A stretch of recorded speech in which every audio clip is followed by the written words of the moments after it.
SilverLakes1.com radio.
Good evening, everybody, and welcome inside Palmyra-Macedon High School, Palmyra, New York.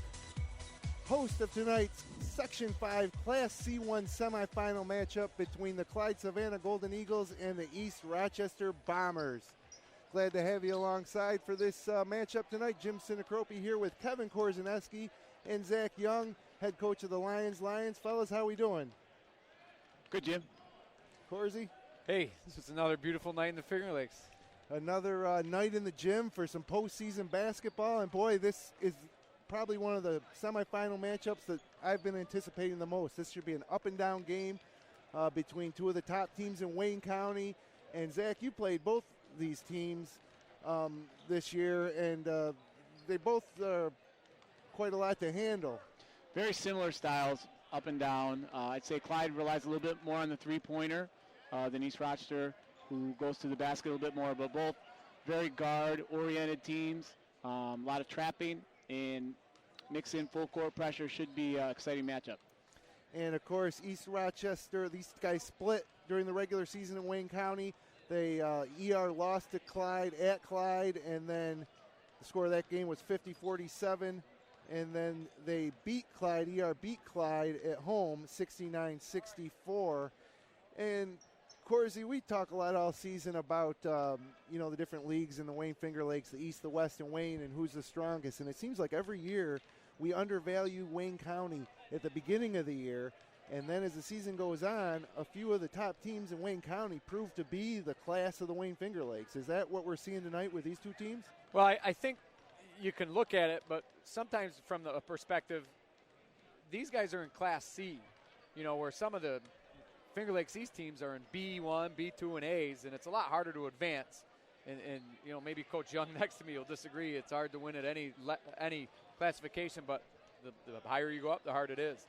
And, I still think if you throw these two teams who have had great seasons into the Finger Lakes East, I'm not sure they have the same record at the top, because Wayne County, top to bottom, is not as strong as Finger Lakes East, top to bottom.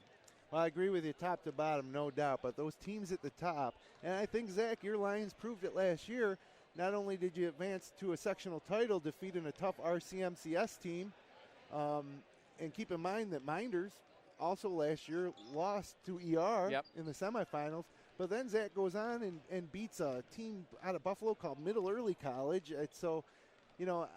I think the teams at the top of Wayne County, if you threw them in the East, they might have one or two more losses as the season progresses, but they would contend for the title just as they do in Wayne County. I think what Wayne County is it's out of all the leagues in Section 5, it's probably the best Class C county, and they can compete with some B schools on occasion, the top teams. But I think overall, I remember Mr. Verkey telling me before I took the job that there was a streak going on in Wayne County that one team won a sectional title for something like 20 years in a row, which is pretty amazing. You don't get that in the Finger Lakes East or the Finger Lakes West. So it's a very good, predominantly C league. And, on occasion, when the teams are real good, they can beat a B or they can beat an A for sure. And to prove your point, Jim, the fact that Clyde went to Minders, who could have won the Finger Lakes East, and beat them on their home court. Yeah. And there was the second time they met. They met in the opener. Minders won that pretty easily. And as I said, Clyde's getting better, and I think that was like the turning point for Clyde. And since then, they really haven't looked back. I think they've won 8 straight heading into the game today. And, East Rochester similarly on a hot streak towards the end of the season. The only team to beat the Wayne County champ North Rose Wolcott Cougars. So, we should see a great ball game tonight. The winner of this game will advance to face Early College, who defeated Avon prior to this game on this same court tonight. And, we're here in Palmyra-Macedon.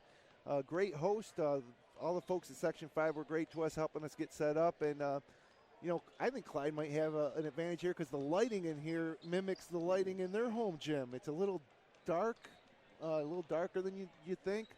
And we have the bleachers are filling up right now, about probably 80% capacity. And we have Clyde in their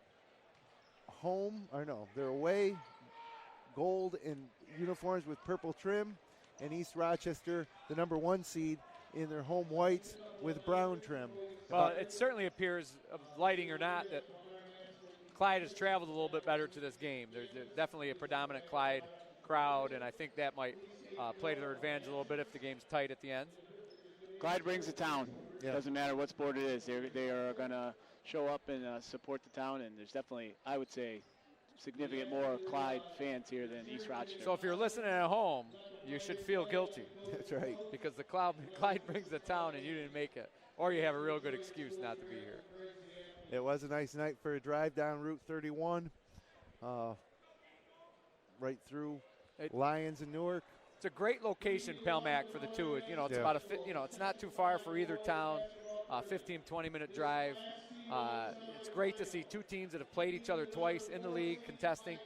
I was looking forward to the tempo of the game, the rivalry of the game, the fact that this is the rubber match. A lot to look forward to tonight. It's also a good spot. I see a lot of neutral fans here, just come out. I see some Palmyra kids here, seen some Mid-Lakes kids. Some of my players are here, just coming out to check out a game.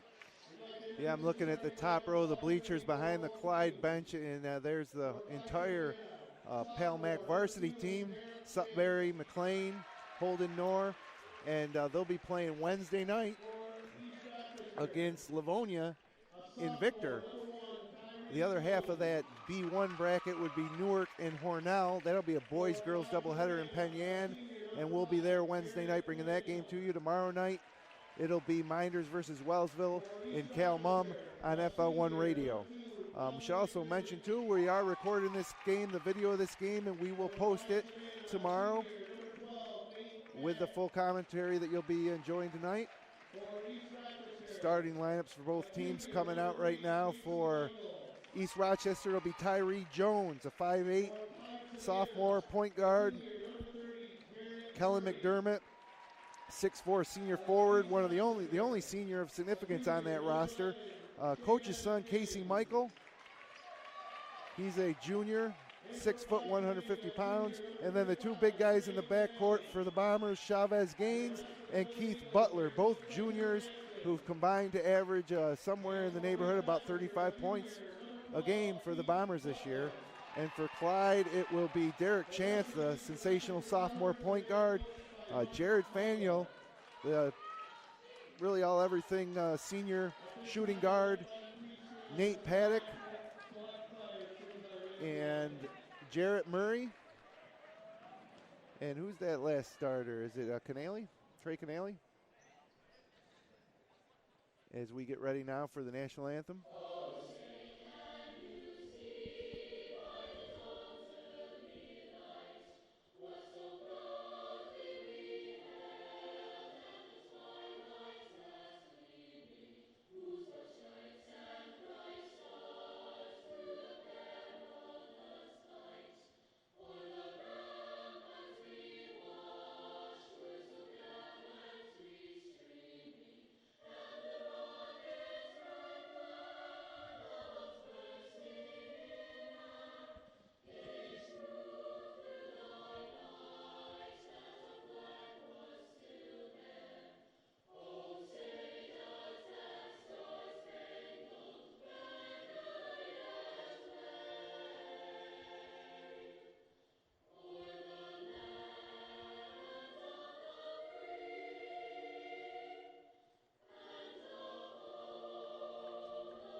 And we're almost ready for basketball here. The first night of semifinal action in Section 5. Jim Sinacropi, Kevin Korzaneski, Zach Young bringing you the action live on FL1 Radio for FL1 Sports. And a little bit of a subdued feel right now. I think when the game gets underway, that'll change in short order. Yeah, it should be interesting. Both younger teams, if one team can get up early on the other, but I did notice there were some comebacks throughout the season, I think, on both games. But if one team can get up and put some pressure on another team with a nice 10-point lead, that puts a lot of pressure when it's one-and-done situation.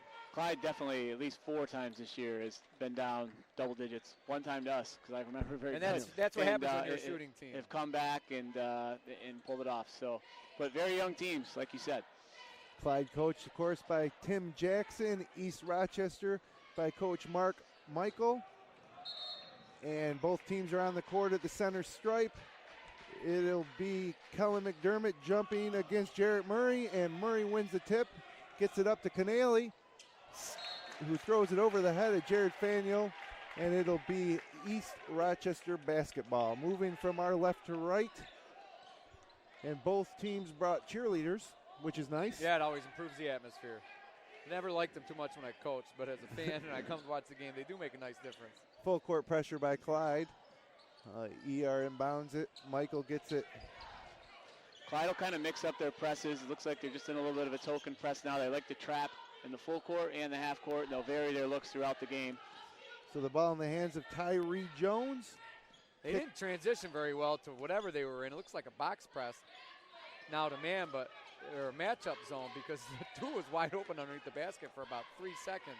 So they're working around the outside. Ball ends up in Chavez Gaines' hand. Skips it across to McDermott. Now bounces it to Jones. Drives the lane up and under. No good. Off the backboard too hard. Didn't draw anything. And now here comes Clyde. Derek Chance the other way pushing up to Canale. Kicks it over to Paddock for 3. Off the iron. No good. And now in transition the other way comes Tyree Jones. 3-on-1. No look. Right hand pass. 2. That's where East Rochester is dangerous. They want to just push it. And that was a great pass. To Chavez Gaines. 2-0 East Rochester. Just underway here, first period of play. East Rochester runs a little funky 3-2 zone, but it's very flat at the top. They'll mix this look with a little bit of 1-3-1 tonight, I would guess.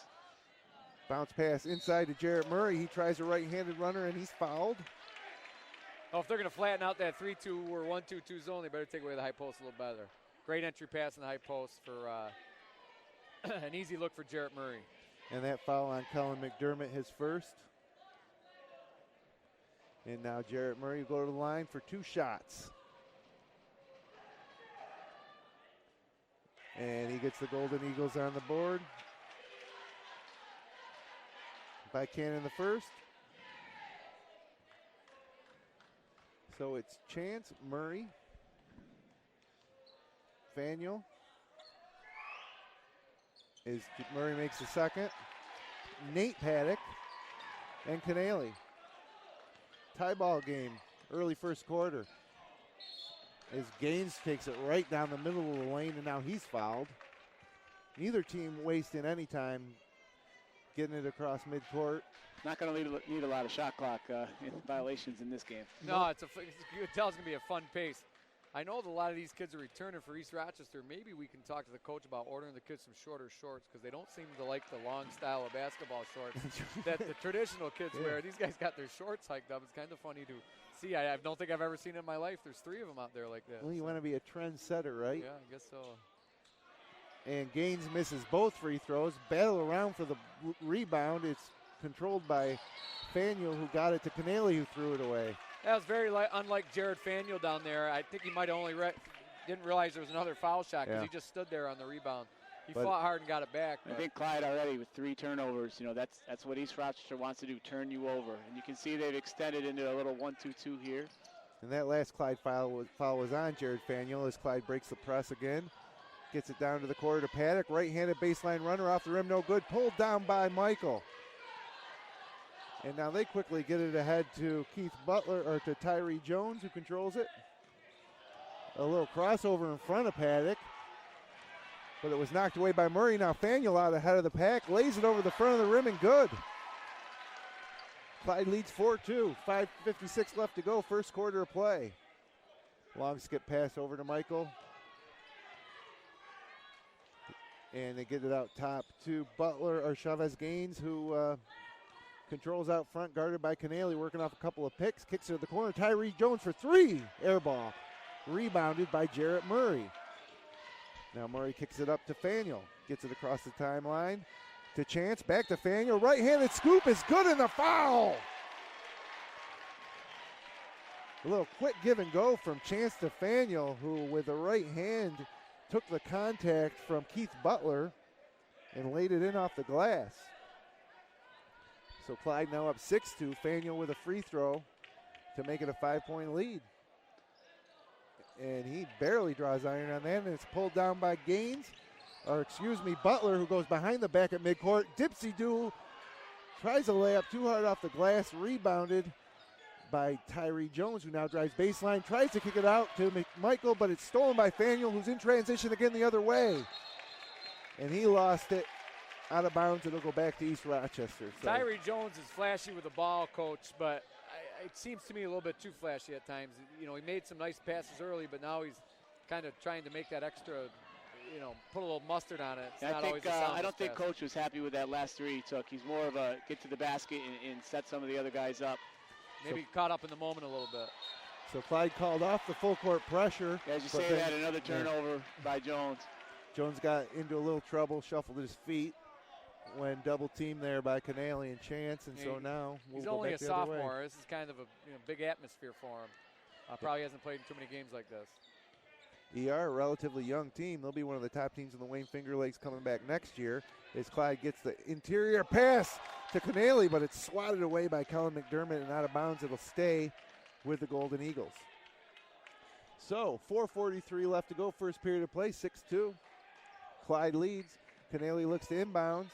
Having trouble finding somebody, but he gets it to Faniel, who now gets it at the foul line to Jarrett Murray, who goes up and misses. Rebound loose, controlled by Chance to the corner to Faniel for three. No. Rebounded by Canale. And they'll reset out top to Nate Paddock and kicks it over to Chance, working against that ER zone. Now Canale tries a corner three, and that's short. And it's Tyree Jones coming down with a rebound. He looks to push. Up ahead to Keith Butler. He finds Michael in the corner, kicks it back out to Jones. Hands it off to Michael, top of the key. Now it's Gaines driving past Canale, throwing one up off the rim, no good. Gets his own rebound, though, and puts it in, and that's Chavez Gaines' fourth point. He's got all four of ER's points. 6-4, Clyde leads. And now Faniel, skip pass over the top to Paddock, who drives baseline after a pump fake. Off of Faniel's hands, he thought he had it back, but then he booted it out of the sideline near the East Rochester bench. Pretty sloppy so far from both teams. Nerves probably getting the best of them. Yeah, I think so. It's mostly nerves. Clyde, when they're not turning it over, is getting good looks, so you got to feel good about it when they're taking care of the ball. They're getting open threes. Yet to knock one down, but 4 turnovers for Clyde so far as Drew Carnevale and Tyler Rattray check in for the Golden Eagles. Carnevale's had a good couple of last 3 games here. I think they're almost their leading scorer the last 2. One of the best pure shooters in all the Wayne Finger Lakes is just a sophomore. And East Rochester now gets to work against Clyde. And Michael hands it off to Jones, who now gets it to Butler, who finds Michael again in the corner, but he's guarded closely. Good defense by Clyde here. Colin McDermott with a towering 3. And that's a shot, if you're Clyde, you live with. McDermott, not a big scorer. And he let the crowd know who made that shot. Now Faniel tries to answer, unguarded at the top of the key, and that's short. Long rebound comes out to Faniel, who controls it. And then Chance just missed one, and now out on the run, it's Chavez Gaines. Right-handed layup up against Jarrett Murray. It's good in the foul. And that's already the second transition layup for East Rochester tonight. And if they get a lot of those, it's going to be a long night for Clyde-Savannah. And really an unforced turnover there. The pass from Murray to Chance just kind of went off his foot and created the transition opportunity for East Rochester. And now Chavez Gaines, who has 6 of the Bombers' 7 points, heads to the line to make it a 2-point lead, but the foul shot rims out, and it's pulled down by Tyler Rattray. And now Clyde looks to push. Carnevale in the corner tries a baseline jumper from about 15 feet, misses, and it's pulled down by McDermott, who just puts the ball on the floor and heads down the court. Passes it off to Butler, who gets it back to Gaines. That was Gaines to Butler, and Keith Butler lays it in. And Coach Jackson, I think he's going to call a timeout here. These guys got to get back and transition. Clyde probably used to being the quicker team when they play most opponents in. East Rochester probably even a little quicker than Clyde-Savannah. I agree with that. The three guys to the backcourt in Rochester, they are quicker than the Clyde kids. And the one thing that I find intriguing that I really didn't think about until watching the last couple minutes is this Kellen McDermott, the senior forward for East Rochester, and Jared Faniel, the senior for Clyde. How these guys have kind of played is how their teams have played. I think McDermott's playing a little bit better than Faniel, and you kind of need that senior leadership early on in a big game like this. And East Rochester last year, I know they're young, but they were very young last year. Most of the core group were sophomores, upset Minders, I believe, right in this court. Right. And got to play in the Blue Cross, so they got a little more sectional experience than most of Clyde-Savannah. Yeah, that was a bit of an upset last year, and then, of course, East Rochester losing in the Blue Cross to Early College. The winner of this game will face Early College, the defending C1 champ. Yeah, Early College will have some size advantage against either one of these teams, but I'd like to see them speed Early College up. I don't think they're a great ball handling team, so it'll be a good matchup. Butler misses a free throw, but ends up getting his own rebound, and now he's fouled on the putback. Looked like took a couple extra steps in the lane there. Looks like they got that foul on Derek Cobb, who just checked into the game. He's probably the biggest option Tim Jackson has against an ER team that's relatively small. And now Butler's first free throw is good. Cobb had a great game at Clyde-Savannah when they played almost a double-double, which is his season high in both. In both, yeah. He hasn't played much, but during the regular season. But Jackson wants to use his size here as Butler makes both free throws, and now they've opened up a 7-point lead, 13-6, 2 minutes, 25 seconds to go first quarter. As Carnevale takes the handoff from Chance. And now Chance gets it back. Carnevale in the corner for three, and he misses off the front iron. And big rebound by Tyree Jones, who looks to push immediately, dribbling up the left side of the court with his left hand. And it went out of bounds. Jones thought it was off. Jones thought he turned it over, but the ref thought otherwise. Our referees for tonight's game would be Todd Clausen, Brian Pullyblank, and Ron Cooper. We see Ron Cooper a lot in the Wayne Finger Lakes. And now ER gets back to work with Tyree Jones. And into the game, Matt Cicero, the sophomore. And we got a turnover. Got a legal screen on East Rochester. Cole Lindsay. And I thought he was stationary, but he must have moved before I had a peek at him. Coach Michaels will sub a little in the first half just to give his guys a blow, but in the second half, he's going to be playing a starting five most of the time. Yeah, we got Cole Lindsley and Matt Cicero checking in the game. And now Clyde controls as Faniel tries to dump it inside to Rattray, and the entry pass is stolen. And now East Rochester brings it back down, working from our left to right. Tyree Jones guarded by Carnevale. A pair of sophomores. It's been about a 4-minute stretch here, I think, since Clyde has scored. Yeah, and they've got 3 turnovers in that 4-minute stretch. And you can Cicero just threw it away, and now Chance with a run out gets the layup, and boy, they needed that basket. As the lead's now down to down to 5. And Clyde needs those easy baskets too, like ER, and they need Derek Chance to, I think it's his first shot attempt of the entire game. Yep, been very quiet. I'm impressed what ER is doing on the defensive end. It seems to me they have a little bit more enthusiasm, a little bit more intensity. Very quick, though, very quick.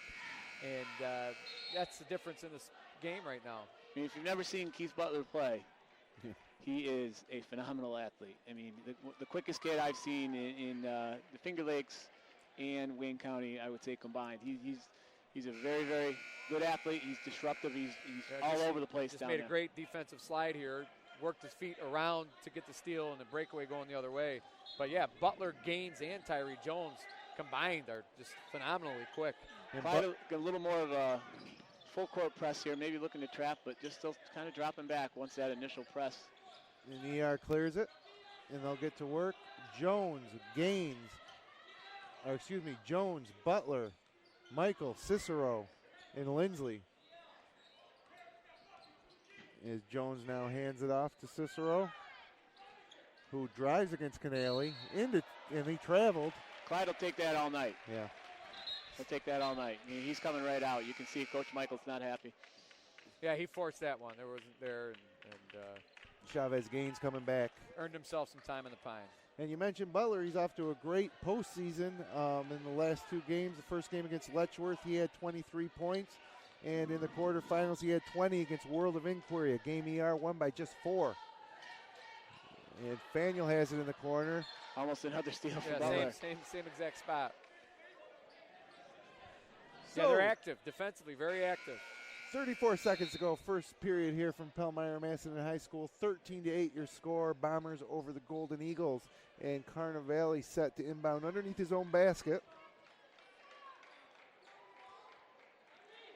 And he gets it up top to Rattray, who might have got away with steps there. Gets it to Chance. Picks up his dribble, finds Rattray underneath the basket, hands it off to Cobb, who's fouled by Gaines, I believe. That'll be Gaines' first foul of the game.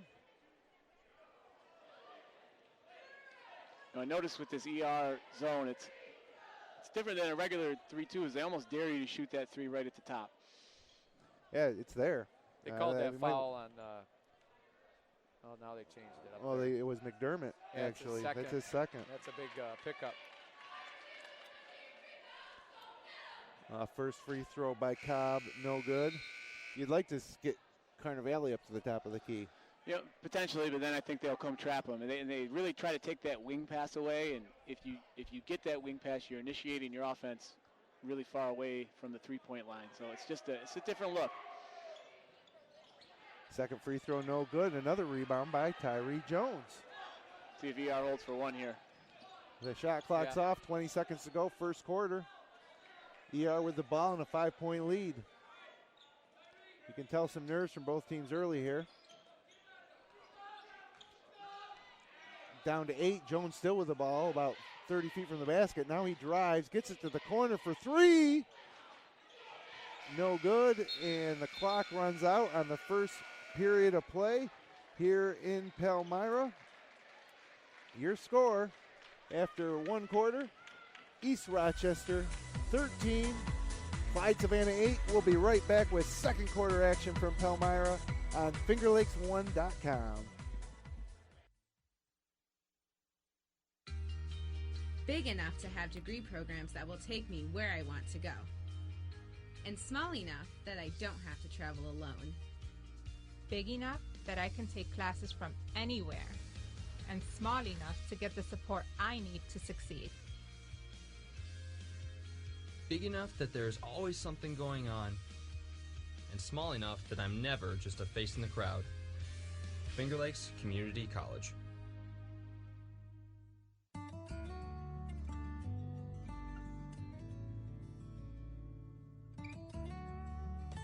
Wisdom passed on from generation to generation.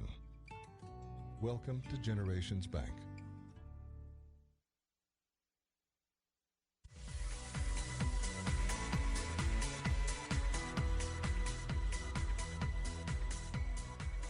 And welcome back to Palmyra-Macedon High School, where East Rochester leads Clyde 13-8 here in the Section 5 Class C1 semifinal matchup. The second half of a doubleheader. The first half won by Early College. Just learned that Naples is off to a 7-0 start to their game in Class D1, their semifinal matchup. And shot clock wasn't running.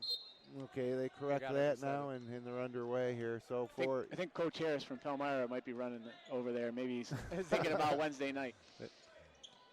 So for East Rochester, the starting lineups, but no, actually not the starting lineup. We have Cole Lindsley into the game for McDermott with 2 fouls. Wow, Butler drives the lane, leaves it for Lindsay, who misses the shot but was fouled. Coach Jackson doesn't think he was fouled. No, he thought he might have shuffled his feet on that too after he caught it. I don't like the foul call either. Tim Jackson having a conversation with referee Ron Cooper. as that foul goes against Jared Faniel, his second. And Ron Cooper says, I didn't make that call. First shot bounces off the rim and out by Lindsay. Now Clyde better realize they got to start boxing out and doing some better things under the basket. They just don't seem to have that effort that they normally have. Foul shot's in, but he stepped over the line. Wipe it off. Still 13-8 here. 7 minutes, 30 seconds to go in the first half. Clyde-Savannah 0 for 4 from 3 that first period. Both teams with 6 turnovers, a little sloppy. Hoping these teams can settle down here. Coach Jackson leading Faniel in the game with 2. Also into the game, Dylan Ufoltz for the Golden Eagles. And so it's Chance getting underneath the Faniel. Reverse layup is good. Great pass by Chance underneath the Faniel off the dribble. Left-handed pass across the lane. He's a strong kid to do that. So Chavez Gaines brings it across half court. Gets it to the corner for 3. Off the rim, no good by Michael. And now Chance quickly the other way to Carnivale. Double clutch off the glass, and he makes it. So 2 big assists for Derek Chance to get his team going here and to get Carnivale on the board. And we got a 1-point game, 13-12, 6:38 left to go, second quarter. And Gaines tried to get it into Michael again, but it's broken up and turned over. And now Carnivale thought for about a 3, got it to the corner for Faniel, who buries it. And Clyde, just like that, takes a 2-point lead.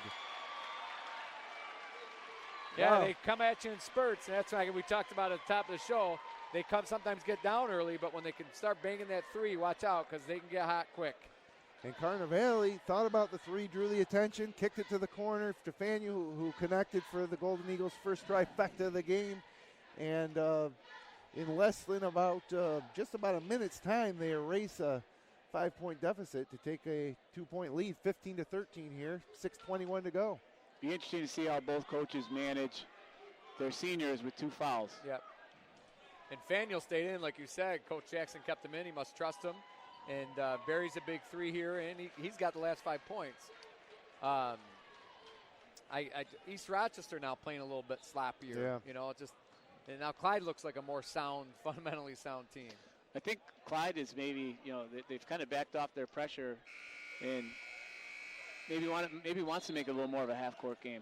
Yeah, I think a half-court game favors Clyde, and, we saw a lot of that in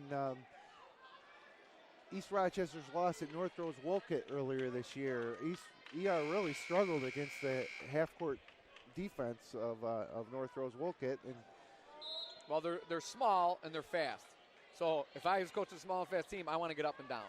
So, it's a smart strategy by Clyde to kind of back it up, get in the quarter-court defense, and make these guys beat you in a half-court game. Kellen McDermott back into the game for East Rochester as they control. Just over 6 minutes to go here, second quarter. As Gaines gets it over to Butler, drives the lane, and it rims out, but he's fouled. Looks like they might have got Ufoltz. Faniel was down in there, but no, they did it with Ufoltz. His first foul of the game. Clyde fans take a big sigh of relief that one wasn't on Faniel. And so Butler heads to the line. First shot up, off the back iron, no good. If I'm Butler right now, every time I get it, I'm getting by my guy into the lane. Just keep attacking. Yeah, and sometimes when you play that matchup zone that Clyde's in, kids get confused on whose responsibility is not to allow that penetration. And I would certainly try to attack those gaps if I was Coach Michael in East Rochester. So Butler converts on the second free throw, makes it a 1-point game. And now Chance quickly the other way to the corner to Faniel, drives baseline, back up to Chance, top of the key, thought about a 3, drives the lane, now to the corner. For Carnivale, misses the 3. Pulled down by Faniel, gets it a Chance, drives the lane. Runner partially blocked, but they got a foul. Really aggressive set there by Clyde, and they got the shot that they want from Carnivale. Just didn't go down. And then Chance is really starting to shake off those early game jitters and be a little more aggressive. Yeah, for a sophomore, he's so strong with the ball, and he's pass first point guard. A lot of fun to watch. I'm sure he's a lot of fun to coach. He cans the first free throw. That foul was on Keith Butler, his second, or excuse me, just his first. Daniel just checking out of the game for Clyde. A little offense, defense here. I think it's a good move. Chance's second free throw. Finds the bottom of the net. And the lead's 3. Quickly the other way comes East Rochester. Jones controls it. And gets it over to Cicero. Now Jones drives the lane, left-handed layup high up the glass, and good. His first basket of the game. Back to a 1-point lead for Clyde. Long 3-ball on the way from Nate Paddock. Buttons! He was deep, about 4 feet behind the arc. Paddock can stroke it. He's had some games like Quickly, Carnivale. The other way, Tyrese Jones misses a right-handed layup, and the ball is pulled down by Jarrett Murray. Clyde coming the other way. Carnivale controls it. Little crossover in front of Gaines. Now gets it to Paddock, who tries another 3. Buries it! And just like that, the Clyde-Savannah Golden Eagles now up 7. They were down as many as 7 in the first period.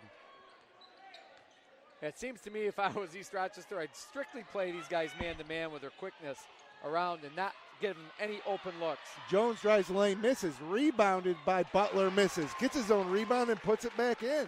This is the type of game I expected the last couple minutes that we've seen here. Nobody on Clyde can stop Butler or Gaines from getting to the basket, or Jones for that matter, as Chance turns it over in the half-court set. Here comes East Rochester the other way, 3-on-3. Jones drives by Paddock, and Paddock fouls him. Yeah, I think we got Carnivale on the block there. They got Carnivale, huh?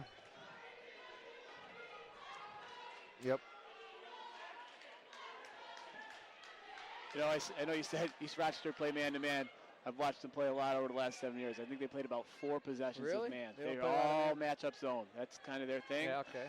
And that's what they're going to probably stick with. Well, if they stick with it, they better stick with the shooters. The foul does go to Carnivale as Jones' first free throw rims out. I was talking to Coach Michael before the game. He said he picked up that matchup 2-3 zone in his days as a grad assistant on Judd Heathcote's staff at Michigan State. That's a good gig. Not bad. He said Izzo was an assistant at the time, yeah, and in 1987, I believe it was. Yeah. Tyrese Jones rattles in the second free throw.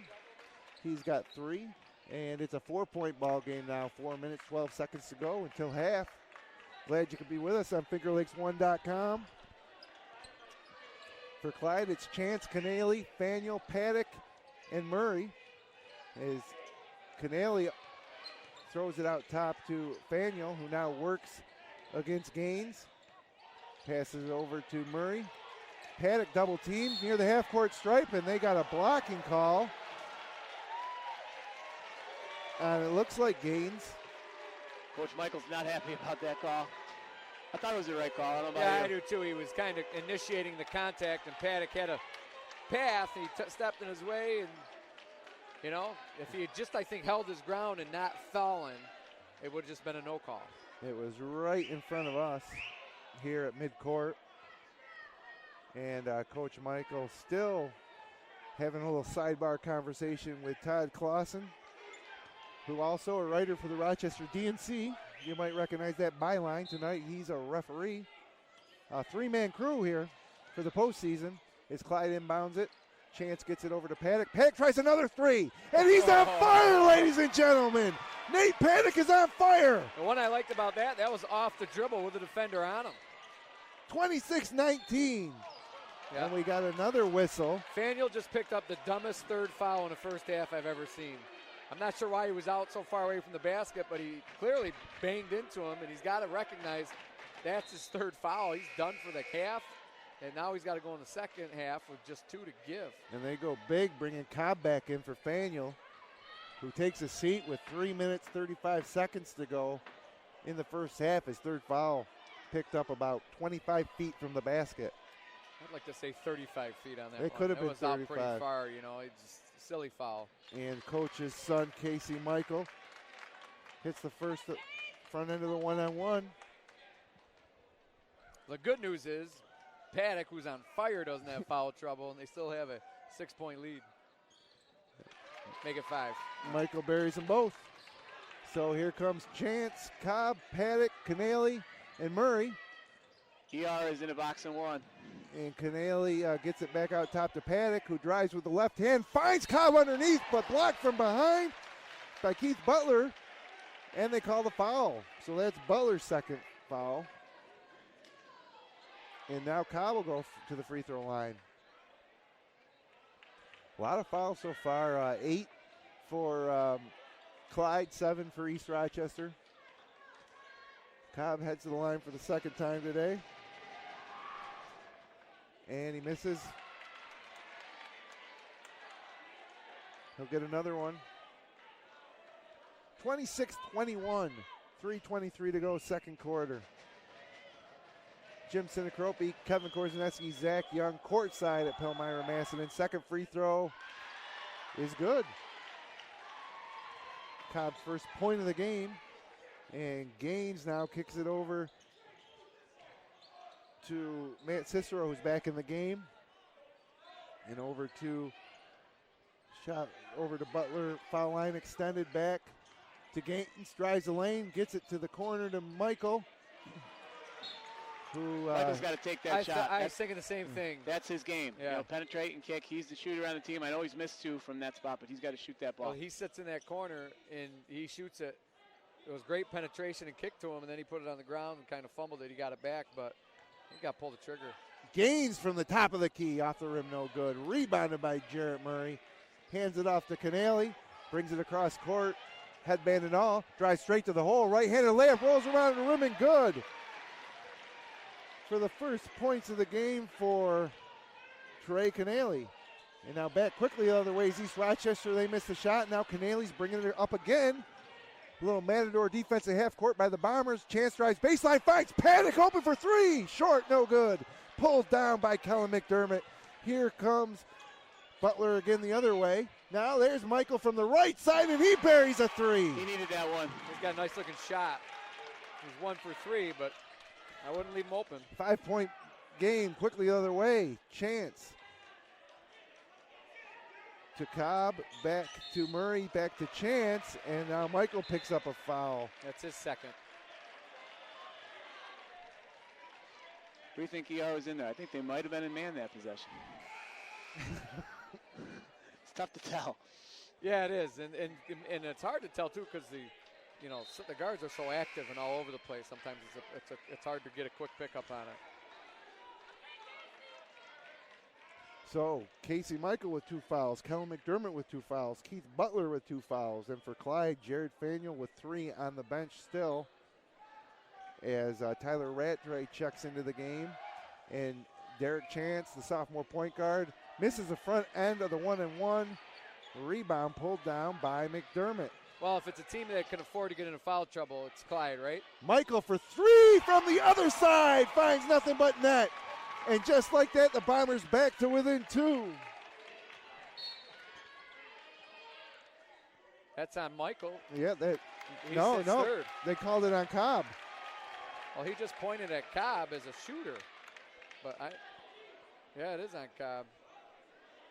So a foul off the ball on Derek Cobb. That'll be his second, and the ball go back to East Rochester. That's tough because Michael's also their best free throw shooter by far.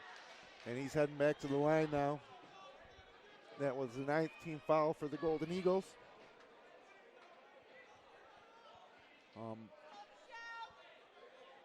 Clyde has Ufholtz in the game along with Chance, Murray. I jinxed him. You did. He missed it. And Tyler Rattray and Carnivale. And here comes Clyde. Up just 2. Chance quick with the dribble. Wild shot. Through 2 guys in traffic. Underhanded, right-handed layup off the glass and good. Quickly the other way, though, comes Chavez Gaines. He misses it. Butler rebounds it. Puts it back up, and he's fouled. There's a difference right there with Chance. Chance, I don't know how he even got the shot off, but he does. He makes it going 100 miles an hour. The one thing about Gaines and Butler is they get to the paint, but they haven't finished the shot yet. They get it in there, and they throw it up. Balls all over the place, and they haven't finished. And they're certainly not making their fouls. East Rochester's killing himself the line. Yeah, first free throw by Butler, in and out. And Carnivale picks up his second foul. So 1:31 here to go. first half. Second free throw, no good. Pulled down by Ufoltz, who pushes it up to Jarrett Murray, gets it back into the hands of Derek Chance, and that does look like a man-to-man. No, they're not a man-to-man. Now this is kind of I think it's their 1-3-1. It's what they played most of the season. Ufoltz almost turns it over, gets it back, now gets it to the corner. Chance drives baseline, drives the whole length of the baseline, now drives back out to the top of the key. Carnevale thought about a three, gets it back to Chance, who drives, gets it to the corner for Ufoltz. Back to Carnevale, lets one fly, no good. And we got a foul on the rebound. Who's it going against? Okay, it's going against Rattray. That's his first. I thought they might have picked up Carnevale's third. Fouls. Yeah, that's a lot of fouls. No, that's a kid's play. He's reaching for the ball. Now it's just slowing the pace of the game You guys down. think sometimes with a three-man crew, everybody feels the need to get involved a little bit? I almost think the opposite. With my experience with three-man booth, it seems like they wait around for the other guy to call it. They haven't been doing it. It's his call. It's his call if they see it. It all depends on the quality of the refs and how well they work together. But another missed free throw by East Rochester, this time Kellen McDermott. As Paddock checks into the game for Chance, so really an odd lineup for Clyde right now. With Chance coming out, it's Paddock, Ufoltz, Rattray, Murray, and Carnevale. With 56 seconds left to go first half. I don't understand the Chance coming out with 56 seconds left in the half. He's going to get a break in 56 seconds, so I don't understand. McDermott makes the first, and now up ahead to Rattray, who dribbles it out of bounds under minimal pressure, and it'll come back to ER now, down 3, 31-28, 49 seconds left to play. Tyrese Jones, Colin McDermott, Chavez Gaines, Matt Cicero, and Casey Michael. And Gaines gets it underneath to McDermott, back out top of the key for Gaines for three, no good. Big rebound by Ufoltz and another foul. This time it's on Cicero, his first. So, yeah, if anything, the referees are slowing down the pace of this one. Yeah, last few minutes has been like that anyway. And they can get caught up in runs too. And walking down the other end of the court now to shoot free throws is Dylan Ufoltz. Gaines had a pretty good look for a three there. He's a streak shooter. I've seen him make 5 or 6. He doesn't have the greatest looking shot, and I was wondering about that. And Ufoltz misses the front end of the 1-and-1, and it's rebounded again by Tyree Jones. Tyree Jones had 4 rebounds in just the first quarter of play. See if ER can find Michaels maybe for a three at the end of the quarter. They got a great look at the end of the first quarter for Michaels in the corner. Shot clock not a factor, 10 seconds to go in the half. Ball's in the hands of Chavez Gaines. Now Michael tries an open look for three. Rails it home, and just like that, it's a tie ball game. 3 seconds, 2 seconds. Jarrett Murray lets fly from half court. Air ball, and wow, fellas. Casey Michael and Nate Paddock really heating up here. That's 3. Both of them 3 3-pointers in the second quarter. So, at the end of 2 quarters of play, we head into the half with your score. East Rochester 31, Clyde 31. One of these teams going to the Blue Cross Arena on Friday night. We'll be right back.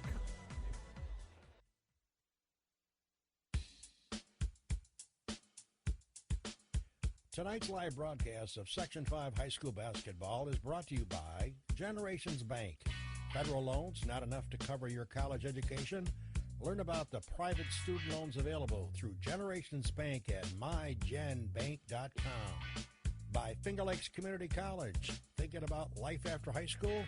Get your degree at Finger Lakes Community College. Dr. Rod Littlejohn Orthodontics. Celebrating over 30 years of smiles with style and proud to support our area high school athletes. UR Medicine and Thompson Health. Medicine of the highest order.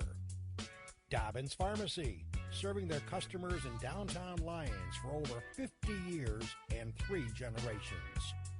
By Finger Lakes Partners Insurance, with offices in Geneva, Victor, and Waterloo. Trust someone who lives in your community. Ferrara Lumber and Building Supplies. Plan your next kitchen or bathroom remodeling project at ferraralumber.com. By the Newark Pilots and Geneva Red Wings of the Perfect Game Collegiate Baseball League. Penny's Place Family Restaurant. Large portions and home-cooked meals in the Liberty Plaza between Seneca Falls and Waterloo. By Jimmer's Auto and Stevers Garage. Late model cars, trucks, and minivans on Fall Street in Seneca Falls. By Finger Lakes Construction. Building structures for a wide range of applications with state-of-the-art design and flawless execution since 1969. Bread's Place.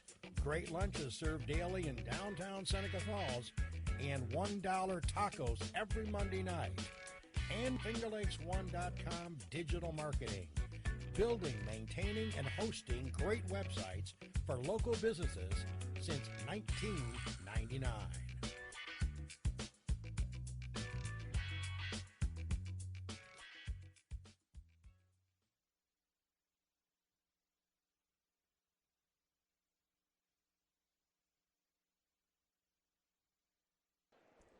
And welcome back to Palmyra-Macedon High School. Jim Sinacropi, Kevin Korzaneski, Zach Young, glad you could be with us here on FingerLakes1.com radio for the second of our postseason webcast, this one an audio-only stream. And the score at halftime is East Rochester 31, Clyde-Savannah 31. The winner will head to the Blue Cross Arena on Friday for the sectional championship game against Early College, who defeated Avon earlier today. Got an out-of-town score. We got Naples up 3 at half. That's in Class D1. Of course, if they win tonight, they won't go to the Blue Cross. They'll go to Alfred University. Bruce Springsteen concert forcing the D schools down to Alfred for the finals. I'm not sure how you'd feel about that, Zach, if you want to get to the big house all year, and next thing you know, you're going to Alfred. Tough pill to swallow if you're a Class D school, just the experience of getting to the Blue Cross. I do think Alfred will provide a very fun atmosphere for the kids, but, everybody's goal is to try to get to the Blue Cross Arena. I think I'd be more upset that I had to coach in a game and not be able to watch Bruce. Well, it actually, the Blue Cross, not always the most loud, intense, atmospheres for a game. Alfred might provide that. That's like that we like these semifinal games because they are intense. You're in usually the local gymnasiums or the high school gymnasiums instead of the arena. But there is something special about going to the Blue Cross, Zach, as you know well. Well, I think last year Coach can talk about it with his team. My two favorite games of watching Lions' run last year was the game in Bloomfield against Wheatland Chili. That was a great atmosphere. And then the game against Cal Mum, which I believe was in Canandaigua. Yeah, Canandaigua. That was a great atmosphere. So it's hard because as a kid, you want to play in the Blue Cross. But truly, the best experiences are when you're on these small neutral high school courts because it gets loud and it gets exciting. And the Blue Cross is exciting to play in, for sure. Yeah. As a coach, I'll take the Blue Cross because you can actually communicate with your players. At Canandaigua last year, it was so loud in that gym. Point lead in the first quarter, ended up leading after one by 5, 13-8. Then Clyde came storming back behind some great passing by Derek Chance and some great three-point shooting by Nate Paddock to open up a 7-point lead of their own. But then just to end the first half, Jared Faniel picks up his third foul, comes out of the game. East Rochester comes storming back behind 3 3-pointers from Casey Michael. And we got a tie game, and really it's been everything we thought it would be. Maybe a few more foul calls, slowing things down a little bit, but back and forth, up and down, and I expect second half both these teams to settle down, start making some more shots, maybe fewer turnovers. Well, I think fewer turnovers and fewer fouls will really pretty this game up. But both teams got to be happy where they are. A little bit of foul trouble on each side, a little bit of sloppy play on each side, and now it's 16 minutes left to see who can win this half. Yeah, for Clyde, they were 4 of 10 for 3 in the first half.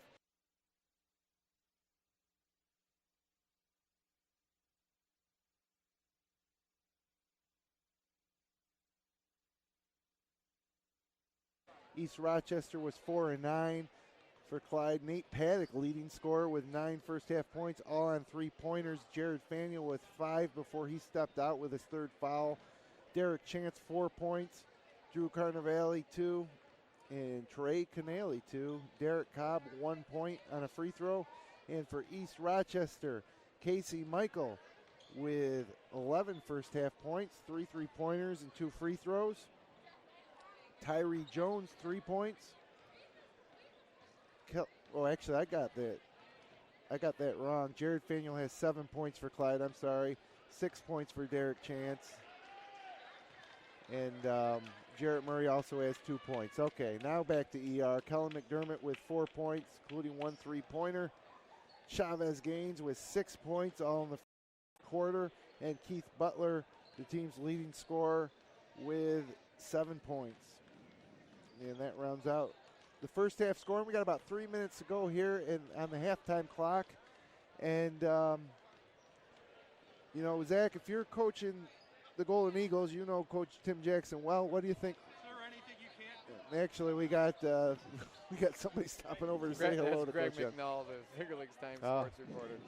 So, I think if you're Coach Jackson, I kind of like that he's pulled the press off a little bit and just, you almost have to with Faneuil with 3 fouls. And really, both teams are getting pretty good looks.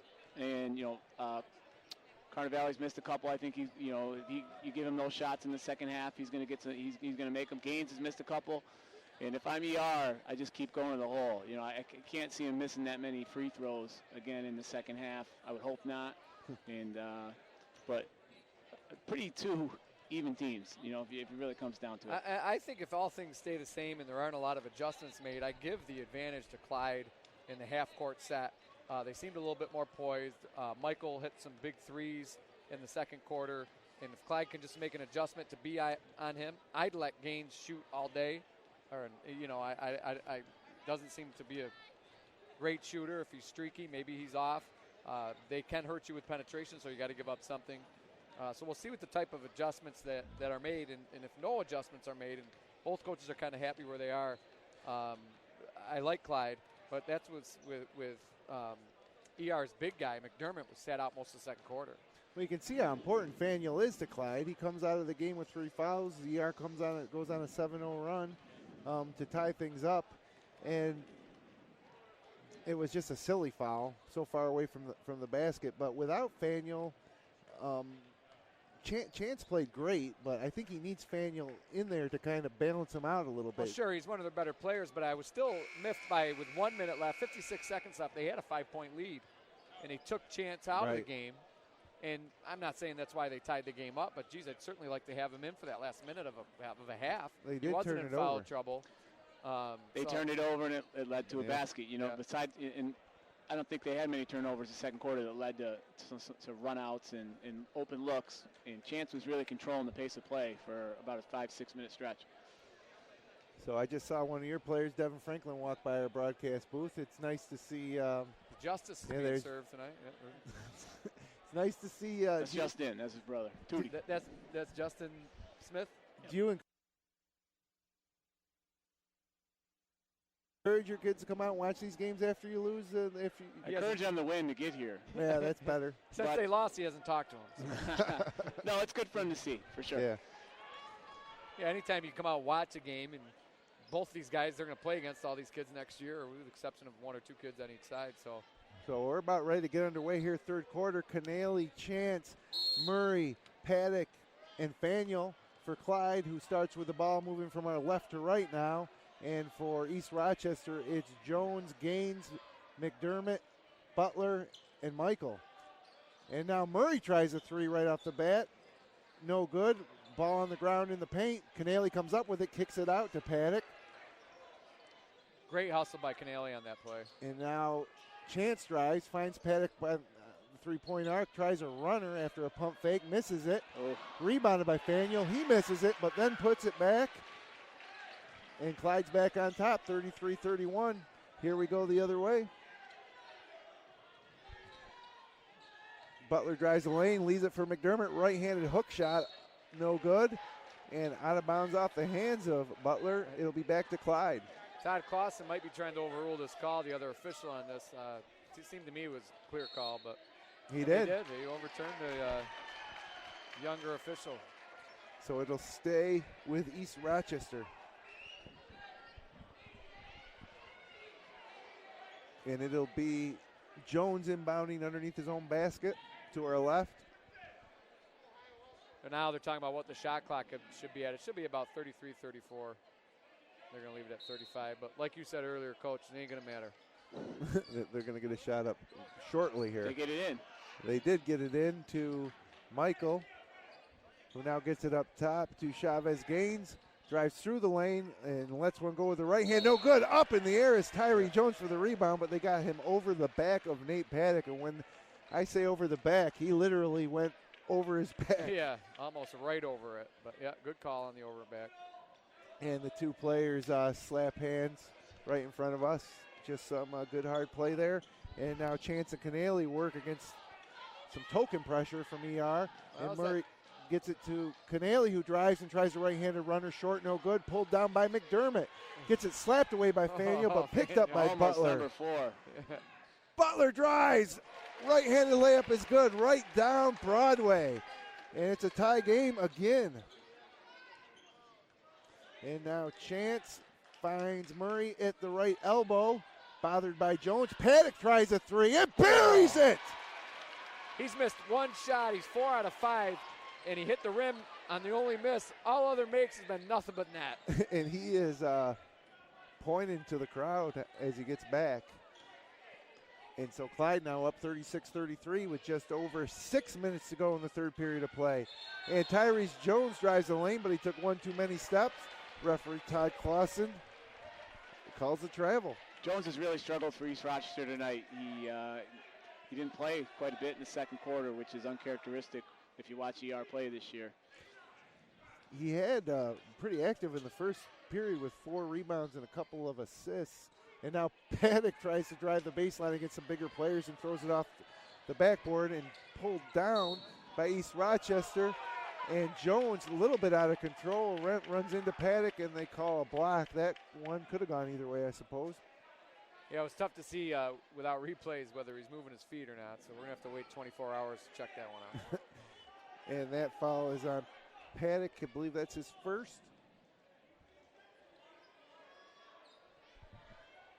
And now Jones underneath on his own baseline. Throws it, tried to throw it up for McDermott, who wasn't expecting it. Now Murray picks it off, and then he throws it away. Michael comes the other way. Tyrese Jones, 2-on-2, but gains to Jones, misses the layup. Butler with a rebound, right hand off the glass and good.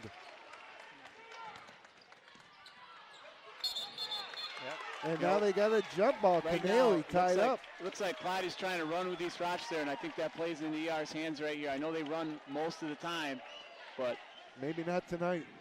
Yeah, I wouldn't. And Faneuil seems to be leaking out a lot. And I don't know if he traditionally does that as a scouting report coach, but he's not really getting back and rebounding. He's almost trying to stay out the three-point line, looking for easy baskets the other way. He's got to get in there and help his team to rebound. 36-35. Clyde-Savannah leads by 1. 5:30 left to go here in the third quarter. As they work it around, gets it inside to Butler, up and under. Tough right-handed reverse layup is good, and Butler has 6 second-half points to give the Bombers a 1-point lead. And Chance throws it right over the head of Paddock and out of bounds. Totally unforced.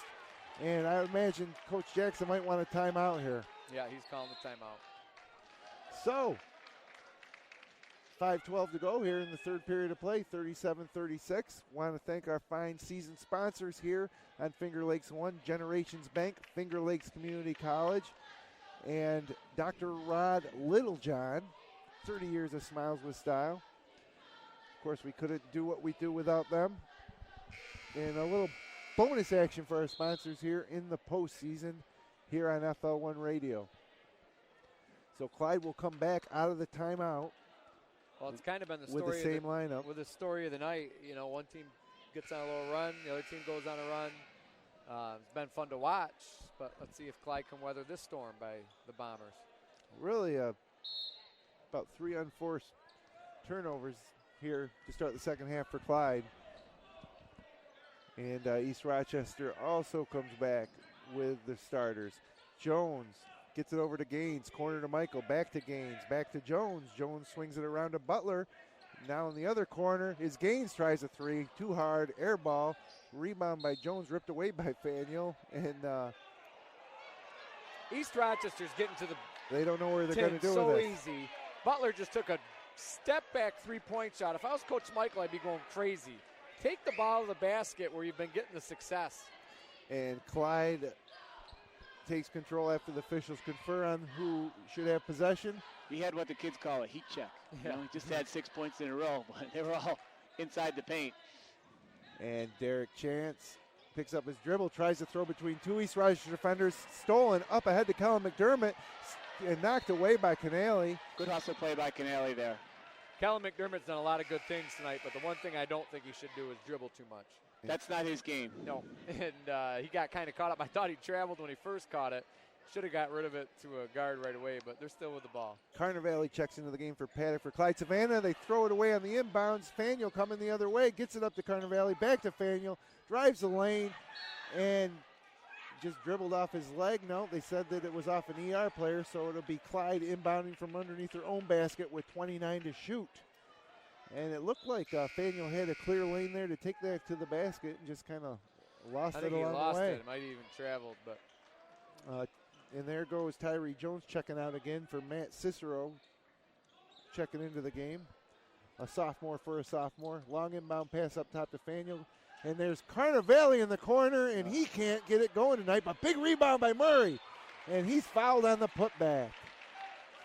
That's a shot that you want if you're Tim Jackson, that Carnevale corner three, but just can't seem to get the touch in this gymnasium tonight. He's got to just keep firing, though. Yeah. You know, he gets one, I think he'll get on a little roll. So 37-36, ER leads. Jarrett Murray to the line with a chance to tie it up. It's up and good. So now Murray with a second free throw to take the lead.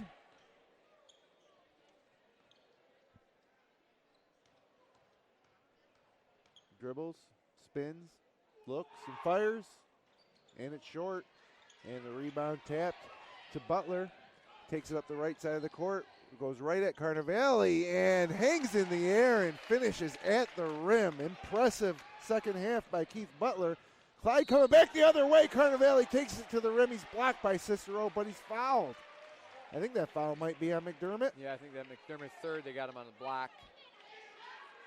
So Kellen McDermott, the lone senior. Actually, I shouldn't say that. They also have a senior named Mike Hook who hasn't seen action today, but McDermott picks up his third foul. Canale to the free throw line, and he gets the first one to go. Butler's having a great quarter. Yeah. 8-10 points already. He's just they can't stop him. Can't stop him at the basket right now. And the ones he was missing in the first half, he's finished in the second half. Absolutely. Canale's doing a good job, too, attacking the basket, going full to court here a little bit and a half. Second free throw rolls around and in for Canale, and now it's a tie game, 39-39, under 4 minutes, third period of play in Palmyra. And Matt Cicero now takes the ball at the point, drives, and throws it away, but saved by Gaines. But it ends up in the hands of Canale, and now Canale pushing up ahead to Carnevale. Tries to get it to Murray, and now stolen going the other way is Chavez Gaines, and they call it travel. I didn't see that. I didn't see it either. A little bit of a carry. I don't think it was enough to warrant a It wasn't violation. pretty, but I'm not sure where the travel came from. And Coach Michael is beside himself. Chavez Gaines with a breakaway layup went in for what looked like a routine right-handed layup, and the official called a travel. I think it was just kind of ugly. He's dribbling the ball while moving his feet, getting himself in a position to shoot. But Clyde has 6 turnovers this quarter. Taking 2 away from the Bombers. And so a little break for Clyde. We'll see if they can capitalize. Faneuil gets it to Murray. Pump fake. Gets Chavez Gaines in the air, and he lays it in. That's a big swing for Clyde. Big swing. They go up to 41-39 after they almost went down 41-39. Is that Clyde? There they go. They finally got the clock. Yeah, they've been a little slow on that tonight. As Coach Michael comes out to half court to have a word with referee Cooper, Ron Cooper. Yeah, I don't know. Travel? I definitely wasn't a travel. Could have been a carry. I don't know. What do you think, Coach? I don't think you can call that. Yeah, I've seen a lot worse not called. He had his dribble, and he was trying to get his feet set, like if he was receiving a pass. And you can do all you want as long as you got your dribble. You know, I look but he didn't call palming or carrying. He called the travel. I look at a play like that. If he goes in and makes a layup and there's no call, nobody says anything, right? But he blows the whistle, and everybody's like, well, what's the call? The gym was stunned. Yeah, and the baseline official was right even closer, and he didn't have the call. So, well, boys, it's just over 3 minutes here to go to the third quarter, and we got a tight ball game, 2-point game, and league rivals from Wayne County battling it out in a rubber match. A little surprised Paddock not in the game for Clyde. I don't know about him. He's had a pretty good game. Yeah, he's right now 4 or 5 from the three-point line, and he's on the bench. And Clyde going with Carnivale, Chance, Cobb, Faniel, and Ufoltz. East Rochester coming back with Lindsley, Cicero, Gaines, Butler, and Michael. As they run a little weave out top, Cicero with the ball, guarded by Carnivale, gets it to Butler. There's now Michael. to the corner. Michael tries a corner three off the back iron, no good. Rebounded by Carnivale, who's fouled. Really a silly foul there by Chavez Gaines. Jones coming in back for East Rochester, and I know Coach hasn't been happy with him tonight, but he can penetrate and get to the basket. And Jones checking in for Gaines. You said it at the top of the broadcast, Zach, that they won't play too many guys in the second half, and I can see why there's a big drop-off. And unlike Clyde, who can play 10 kids comfortably, East Rochester doesn't bring too much off the bench. It's really going to hurt you. And I can say that because I don't coach in Wayne County. And now Faniel tries an open three from the elbow, no good. Long rebound pulled in by Carnivale, who picks up his dribble. He's double-teamed. Great pass. Great pass underneath the Faniel, who misses a layup. Oh, and God. that wasn't a foul. Terrible. No, it was a late call. He was just staying straight up and let the kids play. Too many whistles tonight. That'll go on Tyree Jones, his second foul of the night. And now Faniel goes to the free throw line and buries the first. Very quiet tonight. ER's pointing to the scoreboard, 5-1 in fouls. Yeah. Well, I don't know if I disagree with too many. The travel, obviously, we didn't like, and this call we didn't like. Faniel makes them both. There was some other things earlier that I just think were, good calls, but that was out of nowhere. And then the travel as well call, as the travel was kind of out of nowhere. That's not a foul, but yeah, another call against East Rochester. We'll see if they can overcome it. 43-39, just over 2 minutes to go, third period of play. Tyrese Jones drives the lane, and now he's fouled. And so what we have here is a good old-fashioned foul shooting contest. Jones wants it intentional. Well, he was so out of control, he did get fouled, but that was more of him. So Jones goes to the free throw line. Jarrett Murray set to check back in for the Golden Eagles. The one thing about Jared Faniel on the bench. The three-person officiates is Michael's right now is in one official's ear about the hand checking up front. Yeah. Next time down, that guy's going to rotate over to the other side, and you rotate to the baseline. So as a coach, it kind of makes it hard to who you want to yell at, who you want to let know what's going on. So first free throw is good by Jones. 3-point lead for the Golden Eagles. Tyree Jones with some short shorts and a right leg sleeve and a left-handed free throw is good. Maybe that'll calm Jones down a little bit. Yeah. Chance comes back quickly the other way against this matchup zone by East Rochester. Gives it to Canale at the foul line. Gets it out to Carnivale. Back to Chance. Each of these passes almost tapped away by East Rochester. Now Chance has it again. Over to Carnivale. Lets one fly. No. Long rebound pulled in the corner by Butler, who now comes quickly the other way and leaves it off for Cicero. Drives with the left hand, and they call a foul. Is that a rookie ref there? It's his first year on varsity. Okay. Yeah, it was the call I was just talking about. He was in his ear trying to get the hand check, and he got it. Carnivale wasn't. His hands were in the air. He's bumping him with his body a little bit. Here comes Paddock for Carnivale. I've been waiting for that sub. Hey, it didn't real dawn on me until Coach Young said it, but when a guy's 4 for 5 from the arc, it's hard to leave him on the bench. This Butler with 8 rebounds. Carnivale also picked up his third foul there as well. Did he? Yeah. So, East Rochester with the ball down 2. Minute 30 left to go here in the third period. Coach Michael's trying to steal a couple minutes with this lineup, I think, give some of his guys a blow. Jones, Cicero, Butler, Lindsay. And there goes Butler with a right-handed runner, no good. And the rebound kept alive by Andrew Chalele into the game. What a block by Murray. And Murray blocks Butler, and now here comes Clyde the other way. Paddock with the ball. Leaves it for Chance in the corner, double team, gets it out, top of the key to Canale. He drives to the hole, and he's fouled.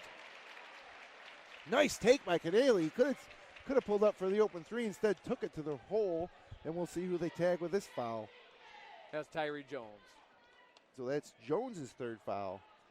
And You're going to hear a lot of that because there's been a lot of whistle blowing in the next 9 minutes of play. Canale's first free throw's up and off the front iron, no good. As I mentioned, fresh into the game for ER is the junior Andrew Chalele. We'll watch him whip. We'll watch him Chalele. He made a great take. He missed a layup and then got the rebound back and was just blocked hard. Timeout East Rochester. So 43-41, Clyde leads. One free throw to come. 1 minute, 3 seconds to go here in the third period. And now Tim Jackson getting into the ears of this officiating crew who huddles at the top of the key to our right. Just a quick score update. Naples down 7. Start of the fourth. Corsi's favorite team. Yep. Big Green Machine. Tough third period for the Big Green. They'll come back. Mick Salter's crew could pull it out. Need a couple Fleischman threes. Yeah. Maybe a Zach Dormer throwdown. Let's go Dormer.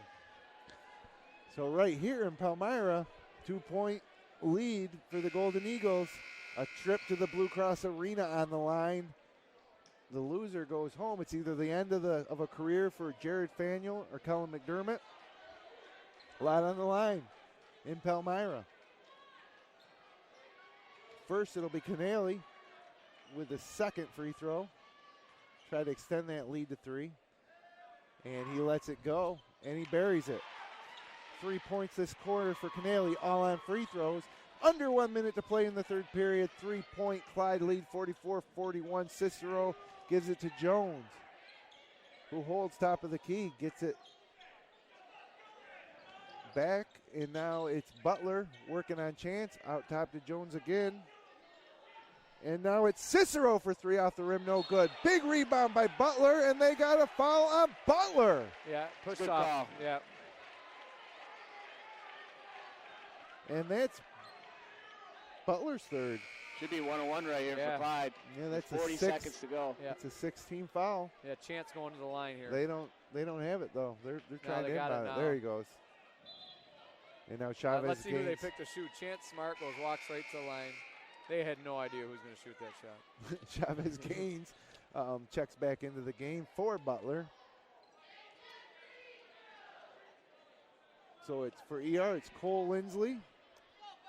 You know, the play's not bad, but it just stops so much with the fouls. Yeah. You know, it's like That's Butler's third foul as well.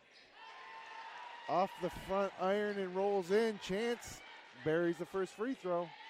His first point of the second half. Extends the Clyde lead to 4. He'll get another opportunity, and he lets it go, and he makes it. Now Clyde's lead back up to 5. Quickly the other way comes East Rochester. There's about a 6-second differential between the game and shot clock. And Gaines gets it over to Cicero, who lets a 3 fly off the back iron, no good. Pulled down by Chance. 26 seconds, but he goes right to the basket, and he's fouled. And the look of disbelief from the Now that one was ER on Cicero, players. and that was a foul. I mean, he took the ball to the basket, he fouled him on the arm. The thing about ER in this next quarter, this last stanza, I would say if it's not Casey Michael, you do not shoot a 3. You get the ball inside the basket. The referees are calling the tightest game possible, and you guys are living and dying with a 3, and you're dying by it in the end of this quarter. And this is the front end. He'll have another one. 24 seconds left to go. I actually was surprised to see, not surprised, but I think if cooler heads prevailed, Chance pulls that out and plays for the last shot. Well, he got to the basket so easy. You can't. He makes the second free throw. Can't resist. 5 points on free throws tonight for Chance, and now ER gets to work with just under 20 seconds, 17 seconds. Tyrese Jones with the ball top of the key, guarded by Chance. I think Michaels ended every quarter with a three, so let's see. Right now, they kind of lost him, and he's in the corner. No, Canelli's not letting him get a three. Cicero will try the three. Excuse me, that's Chalele. No. Rebounded by Canelli in the third quarter, comes to an end. And so, with just 8 minutes to play, the Clyde-Savannah Golden Eagles have a 6-point lead over East Rochester. We'll be back with the final quarter of play on FingerLakes1.com. Big enough to have degree programs that will take me where I want to go. And small enough that I don't have to travel alone. Big enough that I can take classes from anywhere. And small enough to get the support I need to succeed.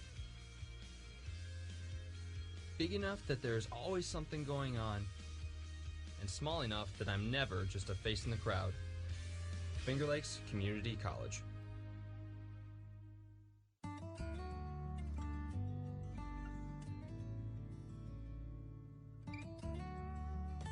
Wisdom passed on from generation to generation.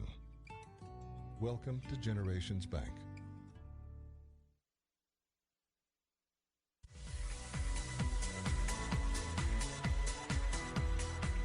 Section 5, Class C1 semifinals. 1 period left to play from Palmyra. And one of you guys mentioned Michelle, the only guy hitting any threes. Well, the rest of the ER Bombers just 1 for 7 from beyond the arc this game. Casey. Yeah, and if you let Casey Michael shoot a shot and you other guards get to the basket and do what you've been successful with all night. Don't settle. You've got 8 minutes left in the season. Butler on the bench. Start the fourth. And for Clyde, it's Dylan Ufoltz in the game, along with Murray. Paddock, who gets the ball in the corner. Bounce pass inside to Murray, kicks it over to Ufoltz, thought about a three, but he couldn't handle it. Steps inside the arc, tries a jumper, no good. Put back by Murray, no good. And here comes ER the other way, and Gaines just traveled. That time he traveled.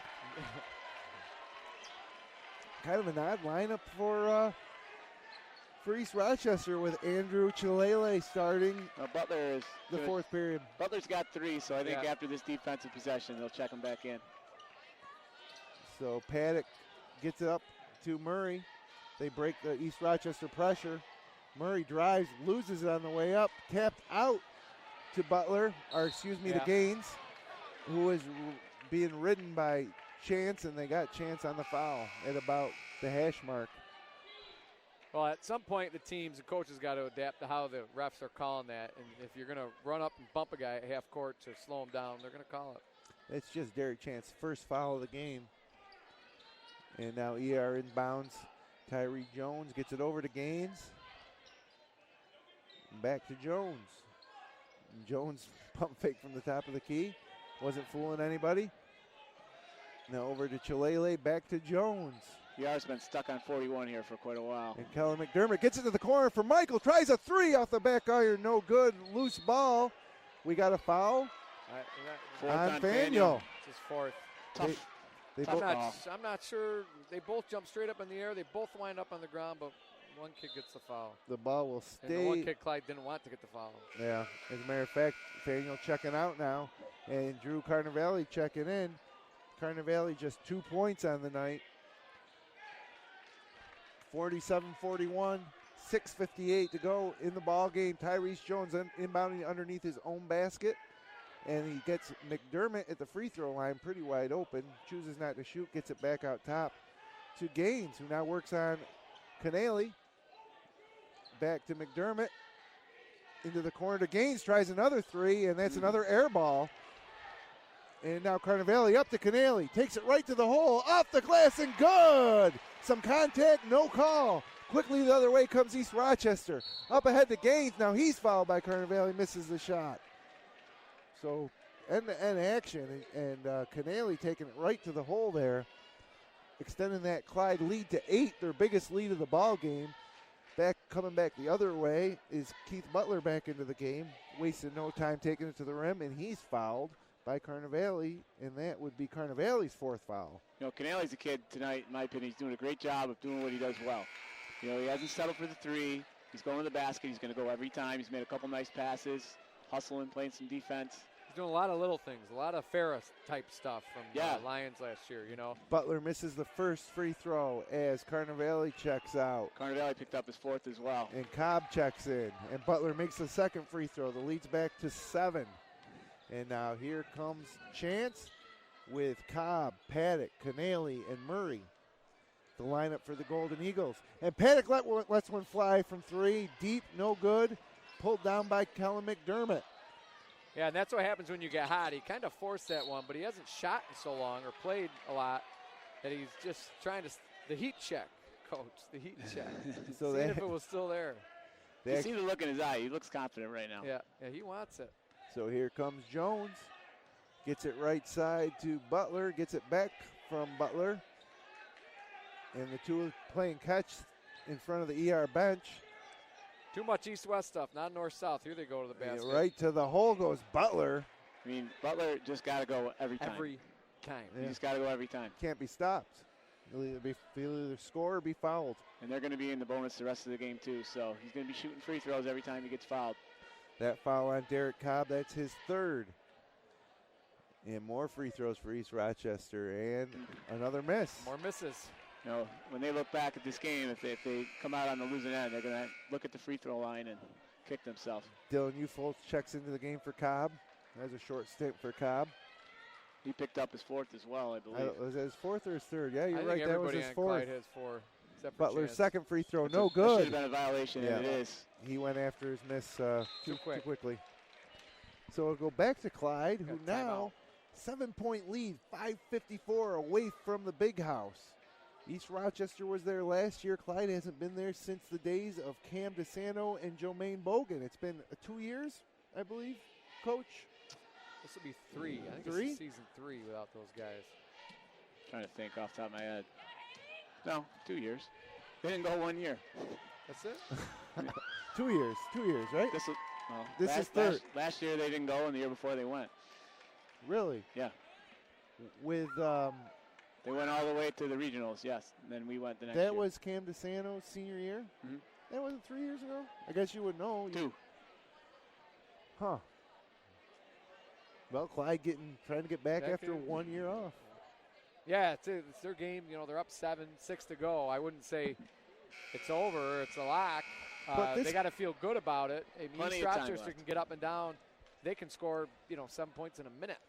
Would you say this Clyde team's exceeded their expectations this season? Been a little better than we thought? Well, let's see what happens at the end of the night.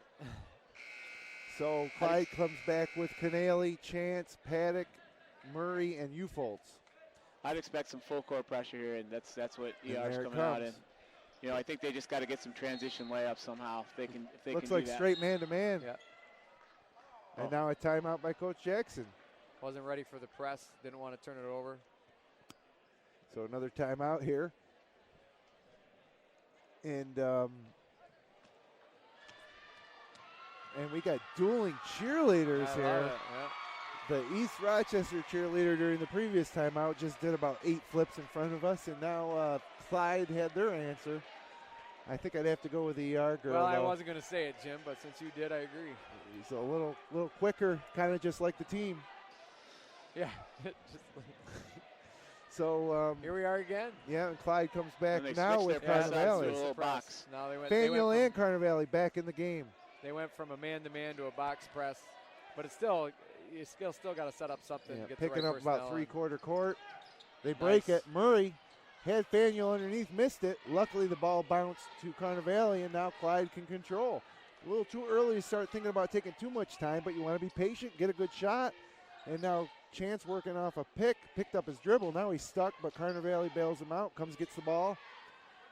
Now Carnevale picks up his dribble, and now he needs help. Skips it over to Faneuil. They might get a shot clock. Faneuil over to here. Chance, skips it to Carnevale. 3-pointer, no good. Rebound by Faneuil. Now a 3 by Faneuil, no good. Rebound by Murray, rather. Passed it to Faneuil, missed the 3. And those are 2 shots that those guys will usually make. Open three from Carter Valley, open three from Faneuil. But it's still a great possession. They took 35 seconds off the shot clock, got the offensive rebound, got a couple looks, still their ball, and they got a fresh clock. Canale rebounds underneath his own basket. Bounce pass to Faneuil. Right-handed layup is blocked, but a foul called, and looks like they got Butler. Nope, that foul's on Michael. Casey Michael got him wrapped him right across the head. Good call. Problem is, it's about the 17th foul of the half. Actually, they got Jones. Oh, they did? That's Jones his fourth. Wow. So everybody with 4 fouls here. Faneuil with the free throw line makes the first one. So now the lead back to 8. Clyde's biggest lead of the game. Faneuil with a chance to extend it even further to 9. Free throws up and rims out. Big rebound by Jarrett Murray. Gets it out top to Ufoltz. Double teamed and turns it over. Coming the other way is Butler. Right-handed layup is good over Ufoltz. Big sequence there. He got down the court in about a second. He is fast. And a turnover by Clyde.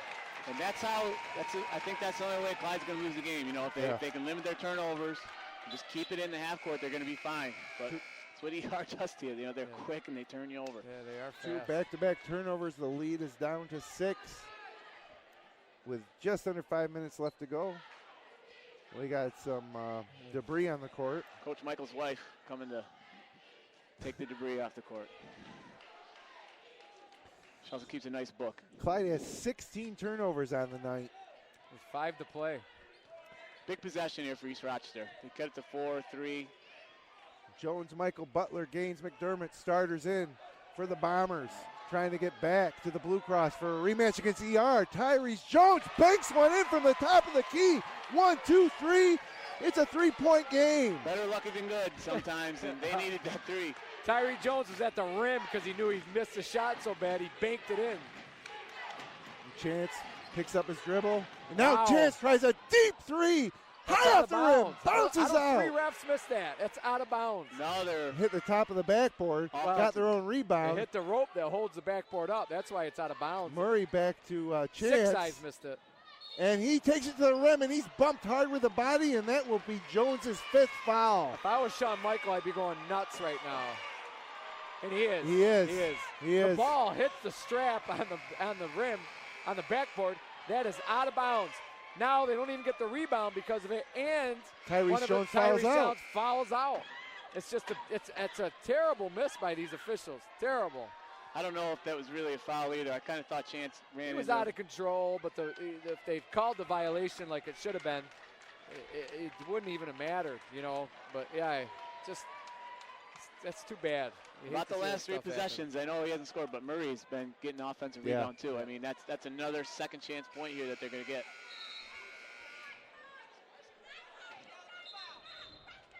Yeah, Murray with 10 rebounds on the game. That got to be close to his season high for him, wouldn't you say, Coach?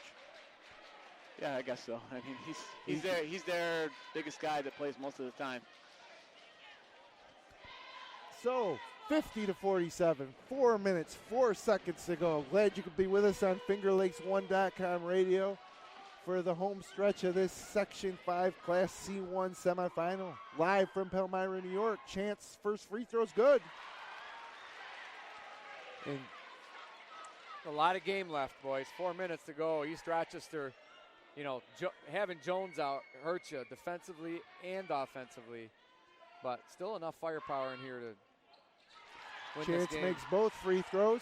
He has 11 on the game. You know, Gaines been pretty quiet for East Rochester. Butler this quarter, too. Yeah. Yeah, Butler with Clyde switching up here. 11 second-half points, but 8 of them in the third quarter. McDermott with the ball top of the key, guarded by the shorter Chance. Now they get it over to Gaines. He beats a double team, takes it right to the hole, leaves it for Butler, off the glass and good. Beautiful play. Gaines to Butler. It's one thing I wouldn't do as Clyde is try to trap the ball at the top of the key at half court. It just opens up the lanes even more for these quick ball handlers. 3-point ball game. 3 minutes, 30 seconds left to go. Jarrett Murray with the ball at the foul line. Kicks over to Paddock. Drives baseline. Tries a right-handed runner. No good. Faneuil battles for it, but it's Butler taking it the other way. Behind the back. Gives it up to McDermott, gets it out to Gaines, who will likely take over the point guard duties along with Cicero. Butler's wide open on the baseline. They can get it to him. And Gaines guarded by Chance, works off a pick from Butler, drives the lane, gets it to the corner. Michael for three! Binds! Tie ball game! 52-52. And now Chance coast to coast, tries to lay up, no good. And here comes Butler the other way. 2 on 3, he's taking it. Off the backboard, rims around and in. East Rochester leads. Coach Jackson's got to get a timeout here. Just weather this storm. East Rochester up 2. Fania with the ball, gets it to Canale, hash mark. 2 East Rochester defenders staring him down. Bounce pass to Chance. 1 dribble, throws it away. Cicero has it, but then Cicero dribbles it. Ball's loose on the floor, and who comes up with it? Gaines. And now he dribbles behind the back, almost turns it over. Finally, gets it to Michelle, gets it over the timeline, and now Gaines takes it to the hole, and they got to travel. And he did that time. I thought he did. What a helter-skelter minute that was. Yeah, it was. Yeah. And they may have teed up Coach Michael. Michael. No, this is not the time to call a technical foul. I'm sorry. There is 2 minutes. Might have been a Actually, kid. the technical foul is on Kellen McDermott. Yeah. Not the time you want to pick up a technical foul. I didn't see what happened. You just took a 2-point lead, and they have been chirping. Michael and McDermott have been chirping all game to the officials. The players. Michael's still chirping. The son, Casey Michael, and that's Kellen McDermott's 4th foul. Yeah, that's just, I think, yeah, you're right. He went from 3 to 4 there. And now they'll send Drew Carnevale to the line with nobody in the lane, and he misses. Chance has been shooting pretty good free throws. I don't know why you don't go with Chance. Well, you go with percentage on the year probably, right. But I would go with Chance just because he's been out there a little bit longer this half. Carnevale makes the second. Really for just his 3rd point of the game. Really doesn't hurt him as bad. It only makes the 1, but still, it's his 4th foul now. Well, and they had the ball. Lost possession. Or no, they had the travel. After the travel, they didn't lose possession. McDermott goes to the bench. 2 minutes, 11 seconds left in the ball game. Clyde trails by 1. Carnevale, Murray, Paddock, Faniel, Chance. For East Rochester, it's Michael, Cicero, Lindsley, Gaines, and Butler. And Chance gets it over to Carnevale. Chance seems a little unsure what to do up here at the top of the key. It's a different look. I think he can split this defense Carnevale just by dribbling to in. Murray, then dumps it over to Faniel, gets it to roll over the rim. Clyde leads by 1. 1:45 left to play. One of these teams is going to the Blue Cross Arena, the other's going home. Gaines dribbles left side, double clutch, fouled and makes the basket. Chavez Gaines. All night long. Every time these guys get some dribble, drive, penetration, good things happen. Guys, you might not believe this, but that's Chavez Gaines' first points of the second half. He's made a couple game-winning shots this year. I don't think it really is going to phase him. But big basket. Give the foul to Nate Paddock. Had a game back and forth. Every possession so big. Gaines misses the free throw. Faniel with the rebound. Outlets to Chance. And now he's got numbers. Gets to the corner for Paddock. Tries a 3. And he hits it! And he's fouled! What a huge shot by Paddock. The three-pointer and the foul. Nate Paddock's 5th three-pointer of the ball game. And what I loved about Nate Paddock is he missed his last couple shots, but he still has that look in his eye that you talked about at the beginning of the 4th quarter, Coach. He wants the ball. That ball almost hit the ceiling. It had so much arc on it. I couldn't see the foul because the crowd stood up and got in the way. But, man, that shot brought some rain down and the Clyde crowd to its feet. 2-point lead for Clyde. Paddock on the foul line. Paddock 5 of 7 from 3-point range today. And he makes the free throw. All he does is hit the net. Wow, huge shot by Nate Paddock. 4-point play gives Clyde a 3-point lead with just under a minute and a half to go here in the ball game. That's a huge, huge shot by Paddock. Again, season on the line. And again, Coach Young's brought it up. If ER loses this game, they can't point towards the officials. They can only point towards their foul shooting. They missed an and one down here. We come back, Paddock nails it. I think if you're ER here, again, you don't need a three right now. Oh, no. Go to the basket. There's way too much time left.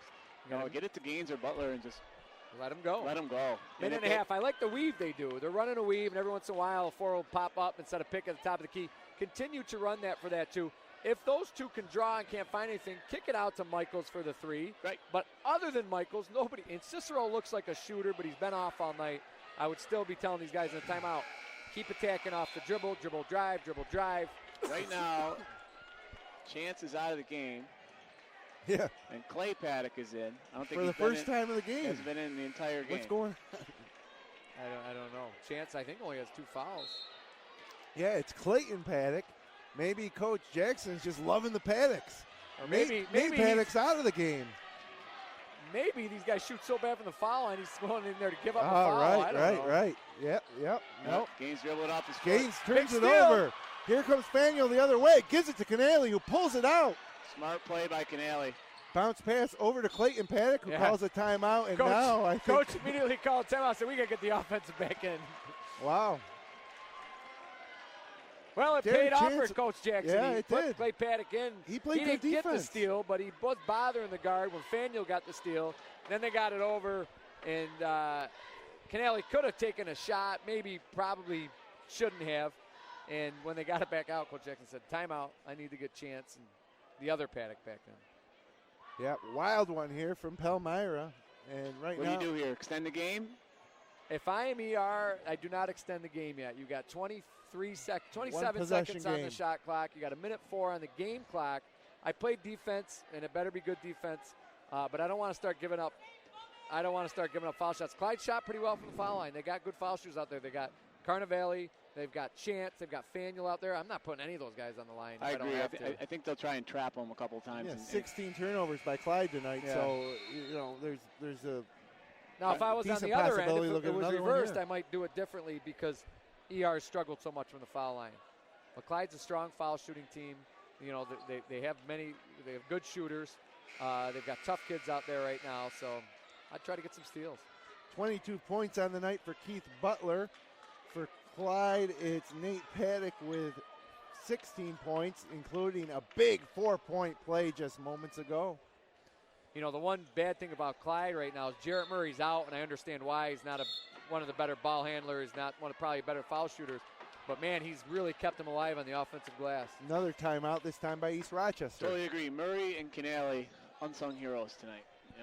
Canale, heads-up play right there. Yeah. A lot of kids would have went in, tried to score, pulled it out. They could run some more clock. I've been impressed with the composure that Canale's shown tonight. Absolutely. He's taking it to the basket. He's controlled the ball pretty well against this pressure. But, I think if Clyde can take care of the ball here, up 3, just over a minute to play, that they might find themselves in the Blue Cross Arena on Friday night. Yeah, a lot of games still. 1:04.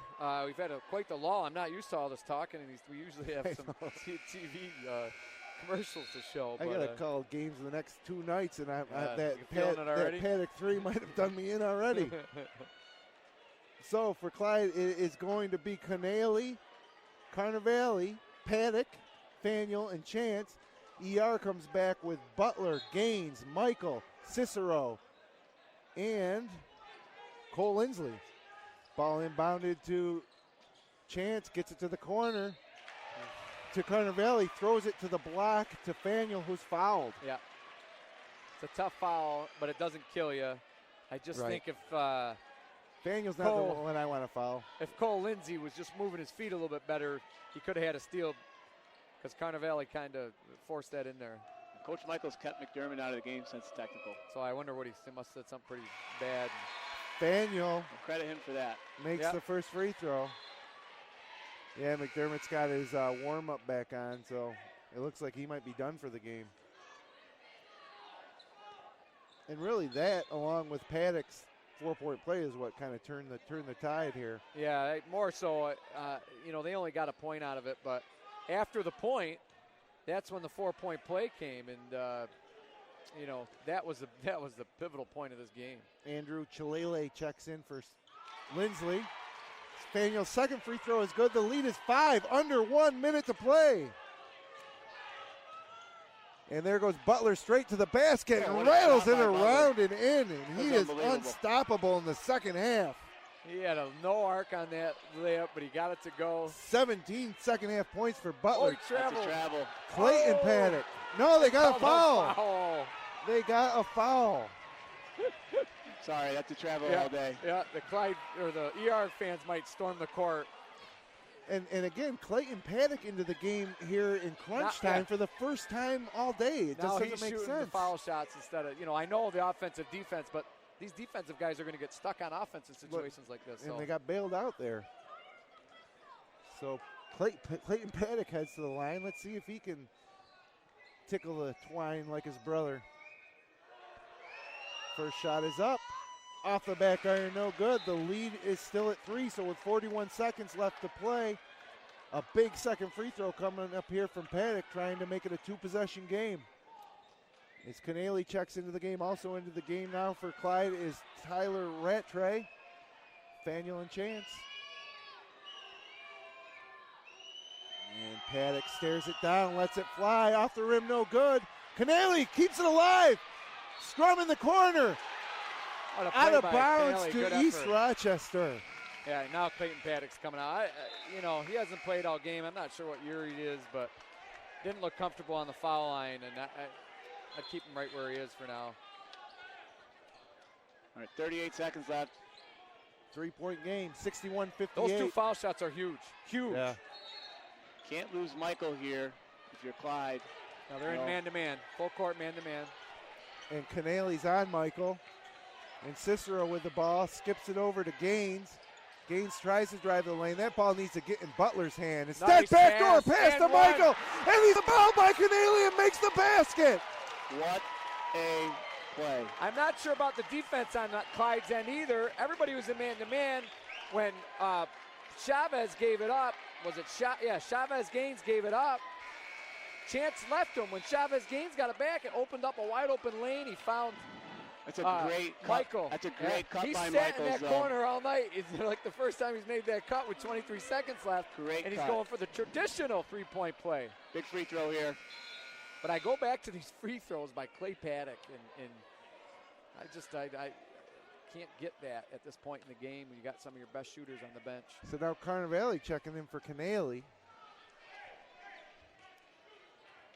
Chance, Nate Paddock, Jarrett Murray, and Faniel. Michael's free throws up and good. Clutch shot. We got a tie ball game with 20. With a run out, gets the layup, and boy, they needed that basket. As the lead's now down to, down to 5. And Clyde needs those. Free throws extend this Clyde lead to 3. 3:07 left to go, and over throw by 61. We'll be right back. That with 7 or 6 seconds left, I would say maybe a chance to get an offensive rebound. But with ER, and I didn't say it because I didn't want to jinx it, but credit ER for staying in the fight. It can go quickly, Yeah. I blew a 15-point lead with 4 minutes left this year. So, 61-61, 23 seconds left to play. Clyde basketball. It's the game we thought. Really, it is the game we thought. If I'm Clyde here, I'm putting the ball in Chance's hands and letting the shooter sit on the arc and see what happens. I think they got to get Murray back in the game too. He's just get him a second chance. Yeah. Ideally here, if you can hold it, which is not always easy for a team like ER. You want to get a shot with 7 or 6 seconds left, I would say. Maybe a chance to get an offensive rebound. But with ER, I don't know. I might hold for 2 or 2 because they are so fast. They could go down and get that. I would certainly hold it till about 3 seconds if you can. And if you're ER, you want to get up and pressure to make them take something quick, but they got to be careful. They've called every tic-tac foul. And if it does, going to be full court pressure too from ER right now. If it does go overtime, that probably, momentum's with ER, but bodies-wise, that favors Clyde. No McDermott. I mean, McDermott technically could still come back in, but doesn't look like he's going to. Carnevale to inbound. Jarrett Murray, Faniel, Nate Paddock, and Chance. And Chance comes to get the ball. Inbounded to Faniel, back to Carnevale, and they back off. Almost a steal, though, by Gaines. Here comes Paddock. Paddock to the hole, and he throws it away. And here comes Butler the other way. 10 seconds left to go. Straight to the hole. Around the rim and no good. 7 seconds left to go. And Murray throws it away. And the ball's in the corner. 2 seconds. And it's out of bounds to ER. Everybody just panicked. Everybody just lost their mind. Butler was just killed there. The first time all night the referees have swallowed their whistles. And I like it. Let the kids make the plays.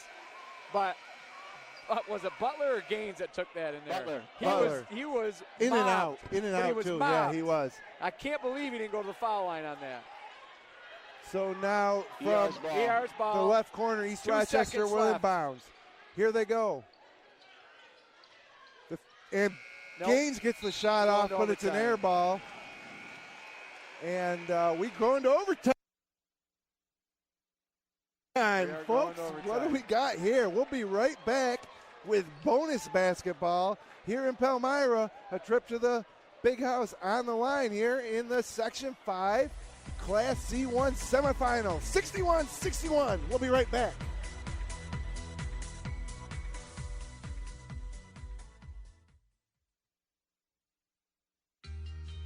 Big enough to have degree programs that will take me where I want to go.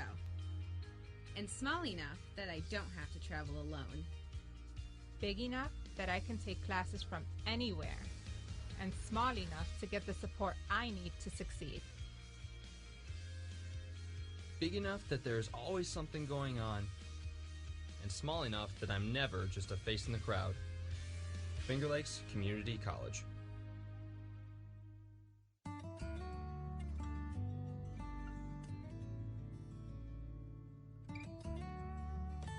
Wisdom passed on from generation to generation. Welcome to Generations Bank.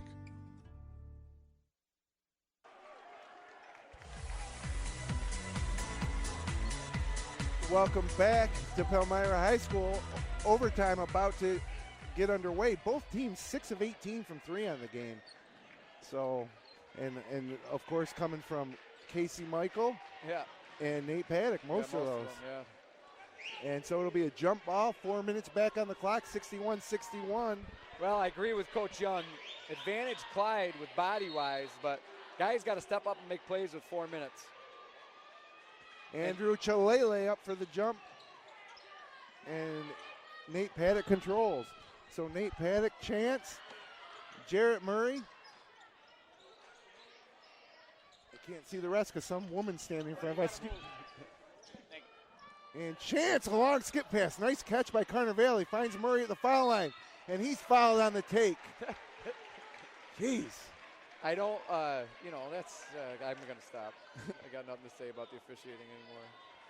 Jarrett Murray will head to the line. That foul goes to Andrew Chilele, his first foul.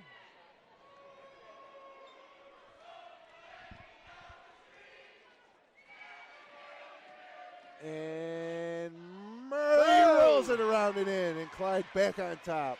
Little toilet bowl there. Big shot, though. It's always nice to get a couple points in overtime on the board. Especially when you're up 5 with under a minute left to play.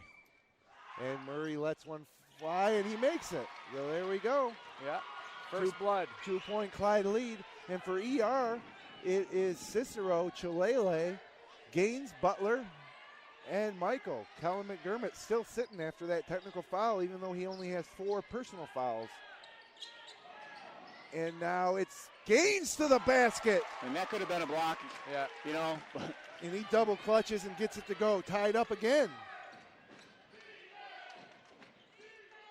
And now in the corner is Carnevale. He gets it to Murray. Spins, right hand off the glass, and goes to the foul. Jarrett Murray. High post, back-to-back possessions.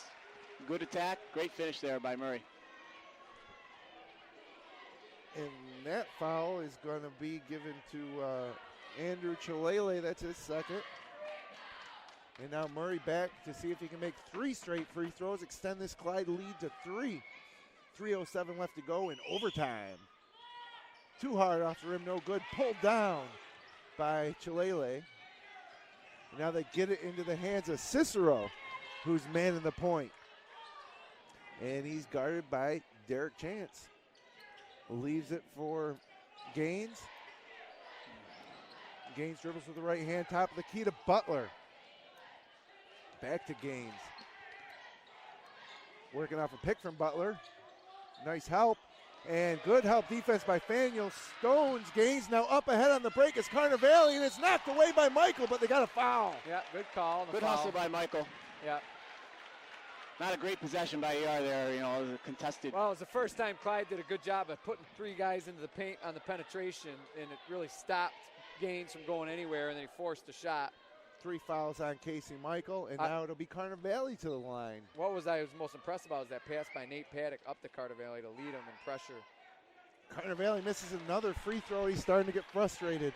The Iron Unkind in Palmyra. So it's 65-63, 2 minutes, 34 seconds left to go in overtime. Subs coming in. Canale coming in for Paddock, and it looks like Ufols will come in for the shooter Carnevale, if he should make this second free throw. Big one, the sophomore. Looks and lets go and hits it. So good job by Carnevale making 1 of 2. Dylan Ufols checks in, Carnevale to the bench. Carnevale just 4 quiet points tonight as Clyde is now up 3. Cicero brings it across the timeline here at Palmyra. Working with Gaines. They got to get the ball to Butler here somehow. Skips it to Gaines. Gaines looks at a 3. Gaines takes the 3 off the back iron. No good. Big rebound by Canale. And they got a foul, and Canale's down. He went up for the rebound. He was undercut by Chalele. It actually looked like he jumped into Chalele. Yeah, I don't like the call. But the foul on Chalele. Canale's back on his feet. Everybody's walking the other way for free throws. Before that, though, Gaines settling for the 3. Yeah, don't settle for that 3. It hasn't worked. What's worked is going to the basket. Oh, we got another foul out here? What's taking so long? Now that foul was on Chalele, his third. Again, he was what the coach is talking to his 5 guys. They don't have to be in. I think that's efficient. You don't have to have those 2 guys in with 2 shots. They can go in on the next shot. And so Canale's first free throw rims out. This lead's still at 3. Tell you, for your yard, make sure you box out here. Ufols can get up, number 10. Yeah. And Murray, you got Murray way back here. I'd have Murray up on there. Yeah, Murray's in the backcourt. Second free throw by Canale. Short, no good. Rebound, Ufols. Good call, Coach. And he throws it away. And Gaines throws it away or gets it picked, and Canale's on the floor. And he traveled. Oh, another foul. They're talking it over. They got a foul. Canale was moving around a little bit too much on the ground. Absolutely. Great hustle by both teams. The foul will go to, actually the foul goes to Keith Butler. That's his 5th foul. That might be it. I know it's a 3-point lead, but without Butler out there. Call the now. I know. It's a brutal call. Especially for your 5th foul. And that's your star player. They've had 2 players, their 2 best players, foul out on, to me, missed calls. The first one when it hit the rope, and then the kid fouled out, and then this one, Canale's hopping around on the ground. I think Ron Cooper was going to call travel. The other official call talked him out of it. So Keith Butler fouls out with 24 points and 11 rebounds on the evening, and now. It's his 5th foul. He gets some time. Yeah, but 20 seconds, right? I mean, he's already had a boatload of time. Coach Michael has his team huddled around midcourt. And the referee, Ron Cooper, imploring Coach Michael to have his team come back to the free throw line where Trey Canale, who just missed 2, will have 2 more in a one-possession ball game. Say the same thing. You've got to box out here. They've just gotten killed on the offensive boards here in the second half. Ufols and Chance are in there for Clyde. And here comes Canale's first. No. 3 straight misses for Canale. Who wants to win this one tonight? 66, 63, 2 minutes, 6 seconds left to go. Keith Butler is fouled out for East Rochester. Kellen McDermott is on the bench for East Rochester after a technical. And Canale makes the second free throw. Don't forget about Tyree Jones has been on the bench for about 6 minutes of playing time. Who's also fouled out. And they got 2 starters in the game right now, East Rochester. Looking tough. Yeah, down 4 with 2 to go. Cicero. And really only Gaines can create his own shot with this lineup. Cicero, Butler, Michael. Back it up and make Gaines shoot it, you know. Guard Michael, but stop going out and guarding Gaines well beyond the three-point line. Gaines gets it inside. Nice pass to Lindsley. Puts it up and gets it to go over Jarrett Murray. Good for Cole. Lindsley with a huge bucket. Chance with the ball behind his back. Takes it into the lane, gets it out to Faneuil to the corner, and there's Nate Paddock short. That was Paddock short. Rebounded by East Rochester, now down only 2. 1 minute, 28 seconds left to go. That's too quick of a shot by Nate Paddock in that situation. And it is Matt Cicero with the ball against zone from Clyde. Looks like they're trying to hit Michaels in the corner. They got him in the corner, guarded by Faneuil. Give it to Gaines and let Gaines go. And Gaines has the ball. Now he gets it in the corner to Lindsley, who skips it over to Michael. Takes a 3. Hits the 3. What a shot. But you can't leave him open in that situation. I don't know how he ER leads by 1, 68-67. Coach's son, Casey Michael. Clyde's extending that defense just way too far and over. And now Murray's side. fouled in the paint again. So Clyde comes back the other way, gets an entry pass to Jarrett Murray, who is fouled with taking a left-hander from about 5 feet. And that foul goes to Andrew Chalele. That's his 4th. Murray again at the high post. You know, if you're Clyde and you need a bucket, just keep giving it to him. Yeah, I love how Murray's playing. And Murray takes a free throw and he hits it. And he's shooting well from the foul line, which I can't say that about many players out here tonight. Again, make sure you box out if you're ER. Tie game. 47 seconds to go in overtime. 68-68. And this was an 8:15 start, so it's after 10 p.m. now. Longest game ever. Here in Palmyra. Murray misses the second, still tied. Here comes East Rochester. 44 seconds left. See if Coach in calls overtime. A timeout. We'll I don't know how many timeouts these guys got left. Not many. Cicero with the ball. Clyde in the man-to-man. Cicero does not want to take this ball versus chance. That man-to-man may be one possession too late. They give it up to Gaines. Gaines dribbles left side. Yeah, he should just takes it to the hole. And great defense by Murray. Great hustle by Murray, but Michelle comes up with it. And what do we got? Timeout. Timeout, East Rochester. Wants to know where the ball is. There's 10 seconds on the shot clock. It's funny they gave him the timeout. The ball was clear. I don't think anybody had it during the timeout. Yeah. And then by the time they called it, East Rochester had an open about 10-footer that Andrew Chalele was about to take. So Gaines was kind of, I know he lost it on the way up, but there was some contact on that play. Yeah, he kind of lost. I liked it. Gaines just forced it. He should have just taken 2 extra seconds and then really had a mismatch trying to take Jarrett Murray off the penetration. There are some angry East Rochester fans to our left, not happy with the officiating. Yeah. So let's see what Clyde plays out of bounds here. I'd go with a 2-3 and make sure I keep my eye on Michael. And coach Michael trying to drop a play here to get points and not worry about the shot clock. Right, 6 seconds difference, 21 on the game clock, 16 on the shot clock. 10 so seconds to shoot. They can't hold it for 1. 10 seconds to shoot, 10 21 in the game. Seconds. 68-68 is your score. On the court now for Clyde, waiting for East Rochester to break their huddle, is Dylan Ufoltz, Trey Canale, Derek Chance, Jarrett Murray, and Joey Faneuil. In high school basketball, you see a lot of that opposite block open on a screener or something. You got to make sure you take care of that. Depends on how aggressive Clyde is. Looks like they're going to try to deny, and that sometimes can be open. Michael will inbound from underneath his own basket. Gets it out to Chalele in the corner. Inbounder, reverse side, looking for Michael. Gaines has the ball. Dribbles against Chance. Beats him left and a foul on Chance. Or did they get Faneuil? I thought it was on Chance, but they got Faneuil with a reach. He's out of the game. Chance with the body, Faniel with the reach, and there goes Joey Faniel, perhaps for the last time in a Clyde-Savannah uniform, to the bench with his 5th foul. And Coach Jackson will come back with Carnivale.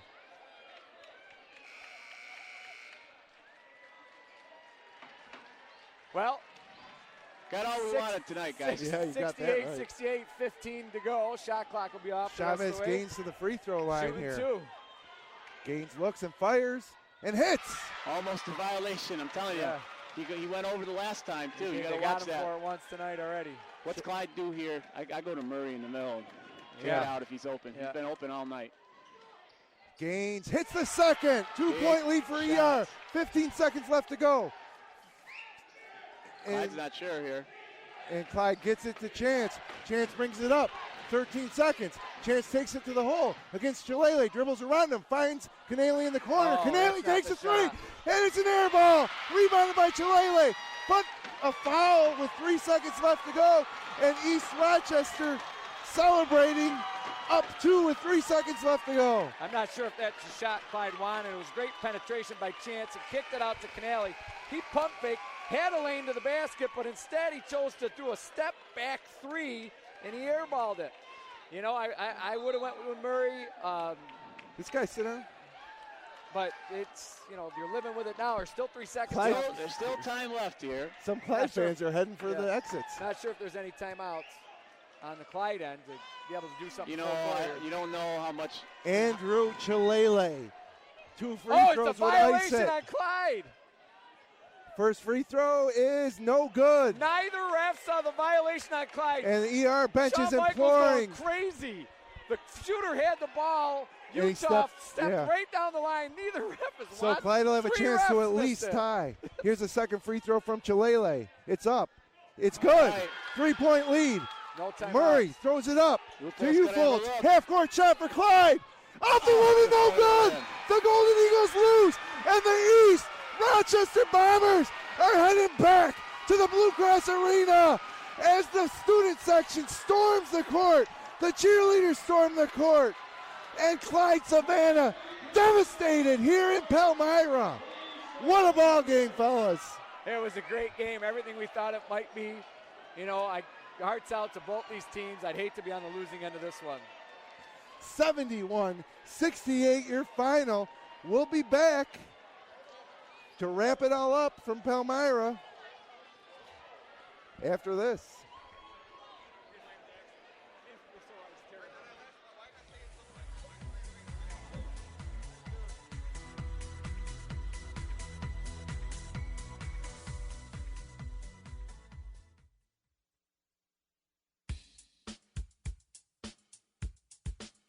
Tonight's live broadcast of Section 5 High School Basketball is brought to you by Generations Bank. Federal loans not enough to cover your college education? Learn about the private student loans available through Generations Bank at mygenbank.com. By Finger Lakes Community College. Thinking about life after high school? Get your degree at Finger Lakes Community College. Dr. Rod Littlejohn Orthodontics. Celebrating over 30 years of smiles with style and proud to support our area high school athletes. UR Medicine and Thompson Health, medicine of the highest order. Dobbins Pharmacy, serving their customers in downtown Lyons for over 50 years and 3 generations. By Finger Lakes Partners Insurance, with offices in Geneva, Victor, and Waterloo. Trust someone who lives in your community. Ferrara Lumber and Building Supplies.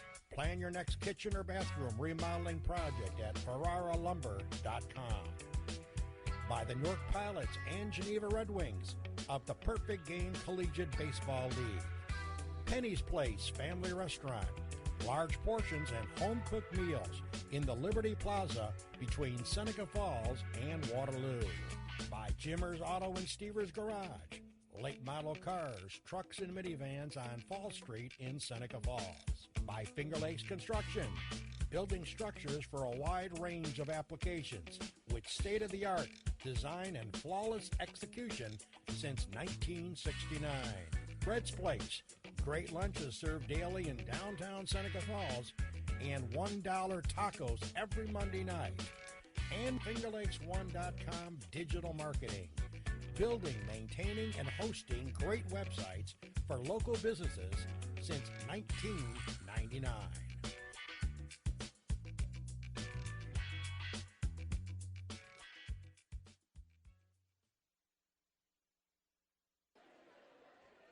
And welcome back inside Palmyra-Macedon High School. You can't ask for a better game than this, Corsi. No, the only thing that slowed the game down was the amount of whistles. It was great play by both kids, some primetime performances by certain individuals. The game lived up to what we thought it would be, a dogfight. And, it got choppy at times with the amount of foul call, but truly a great ending, back and forth. If there was another minute up there, Clyde might have taken the lead. Absolutely. Well, welcome to the Dr. Rod Littlejohn Smiles with Style postgame here on FingerLakes1.com. How glad you could be with us for this one late into Monday night here in Palmyra, about 10:15 p.m. We have Coach's son, Casey Michael, here with us at the broadcast table. And Casey, congratulations on just an amazing basketball game. You guys just didn't give up, down 7 late or down 5 within a minute left to play. Was there ever a time during that last minute of regulation where you were thinking this is it, season's over? Thank you for having me. No, I mean, we all said we're going to stick together, we're going to keep it how we are, we're all going to play together, and we all keep our heads up, and that's just how we had to play. Yeah, both teams had a lot of fight in it on both ends. So not nervous. Minute to go, you're down 5 in regulation, and you guys just seemed like you stayed cool. You said you weren't nervous. There was a backdoor cut that you made that I think it was Gaines found you on the penetration, and it seemed like most of the game you were cemented in the corner looking for your three. Did you have a feeling on that cut? Was it a drawn up play? Tell us about that play. We were drawing it up for a play for Syracuse for a double screen for me to come over the top.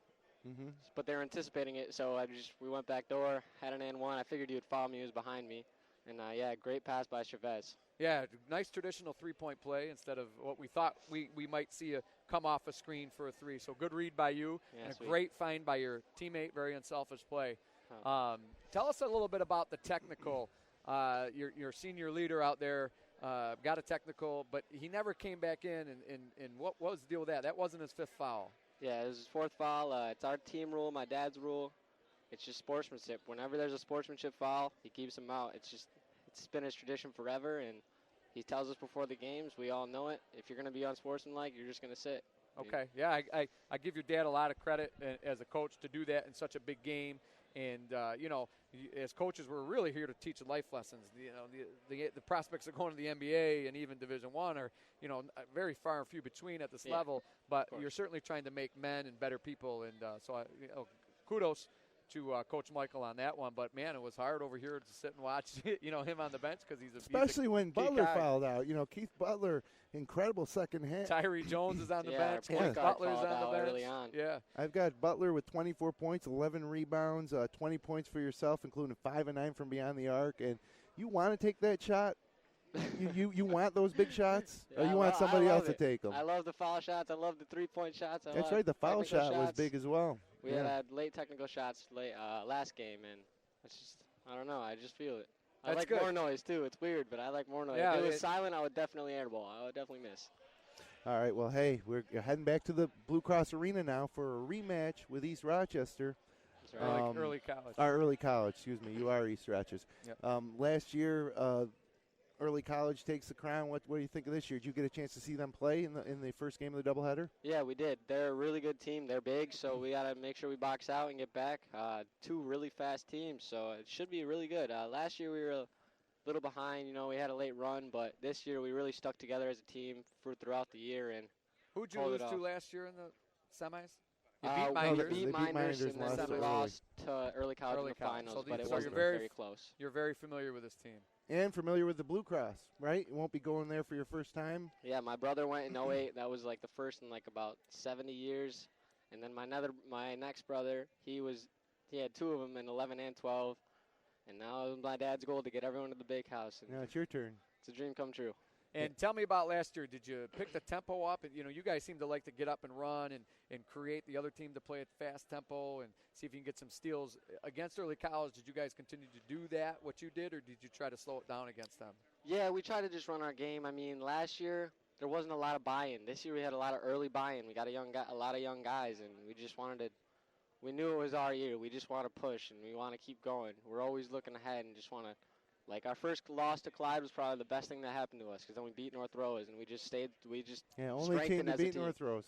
Yeah, it just strengthened. Yeah, that top of the Wayne County's been fantastic to watch this year. Look, we're going to let you go and celebrate with your teammates. We'll see you Friday night in the Blue Cross. Guys. Great Thank game you guys. tonight, Casey. Congratulations. Good luck. Good job.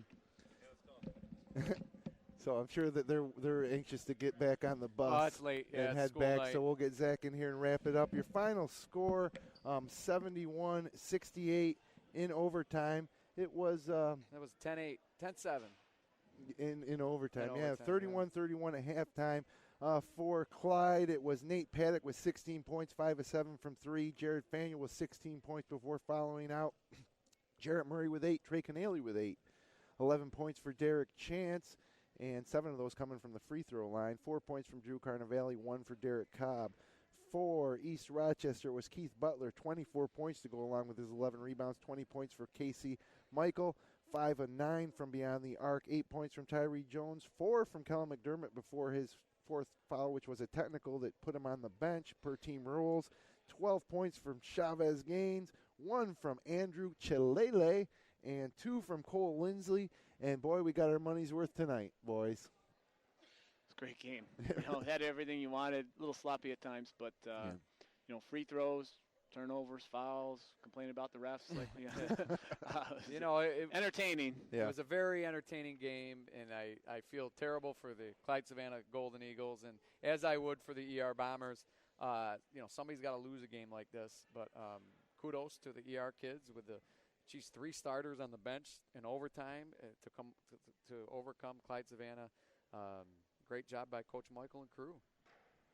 Well, guys, we got to head out of here. Yes. Late night. We'll be back online tomorrow night from Caledonia Mumford. Myself and Matt Verkey will be calling that Minders Wellsville game. Another game where somebody's going to the Blue Cross and somebody's going home. And then Wednesday night, Corsi, you and I will be back together in Penn Yan for a doubleheader. The Newark girls against the Newark Hornell girls, and then the Newark boys against the Hornell boys. So, for Zach Young, Kevin Korzaneski, I'm Jim Sinacropi. Glad y'all could be with us tonight, and we'll see you back online tomorrow night here on Finger Lakes 1.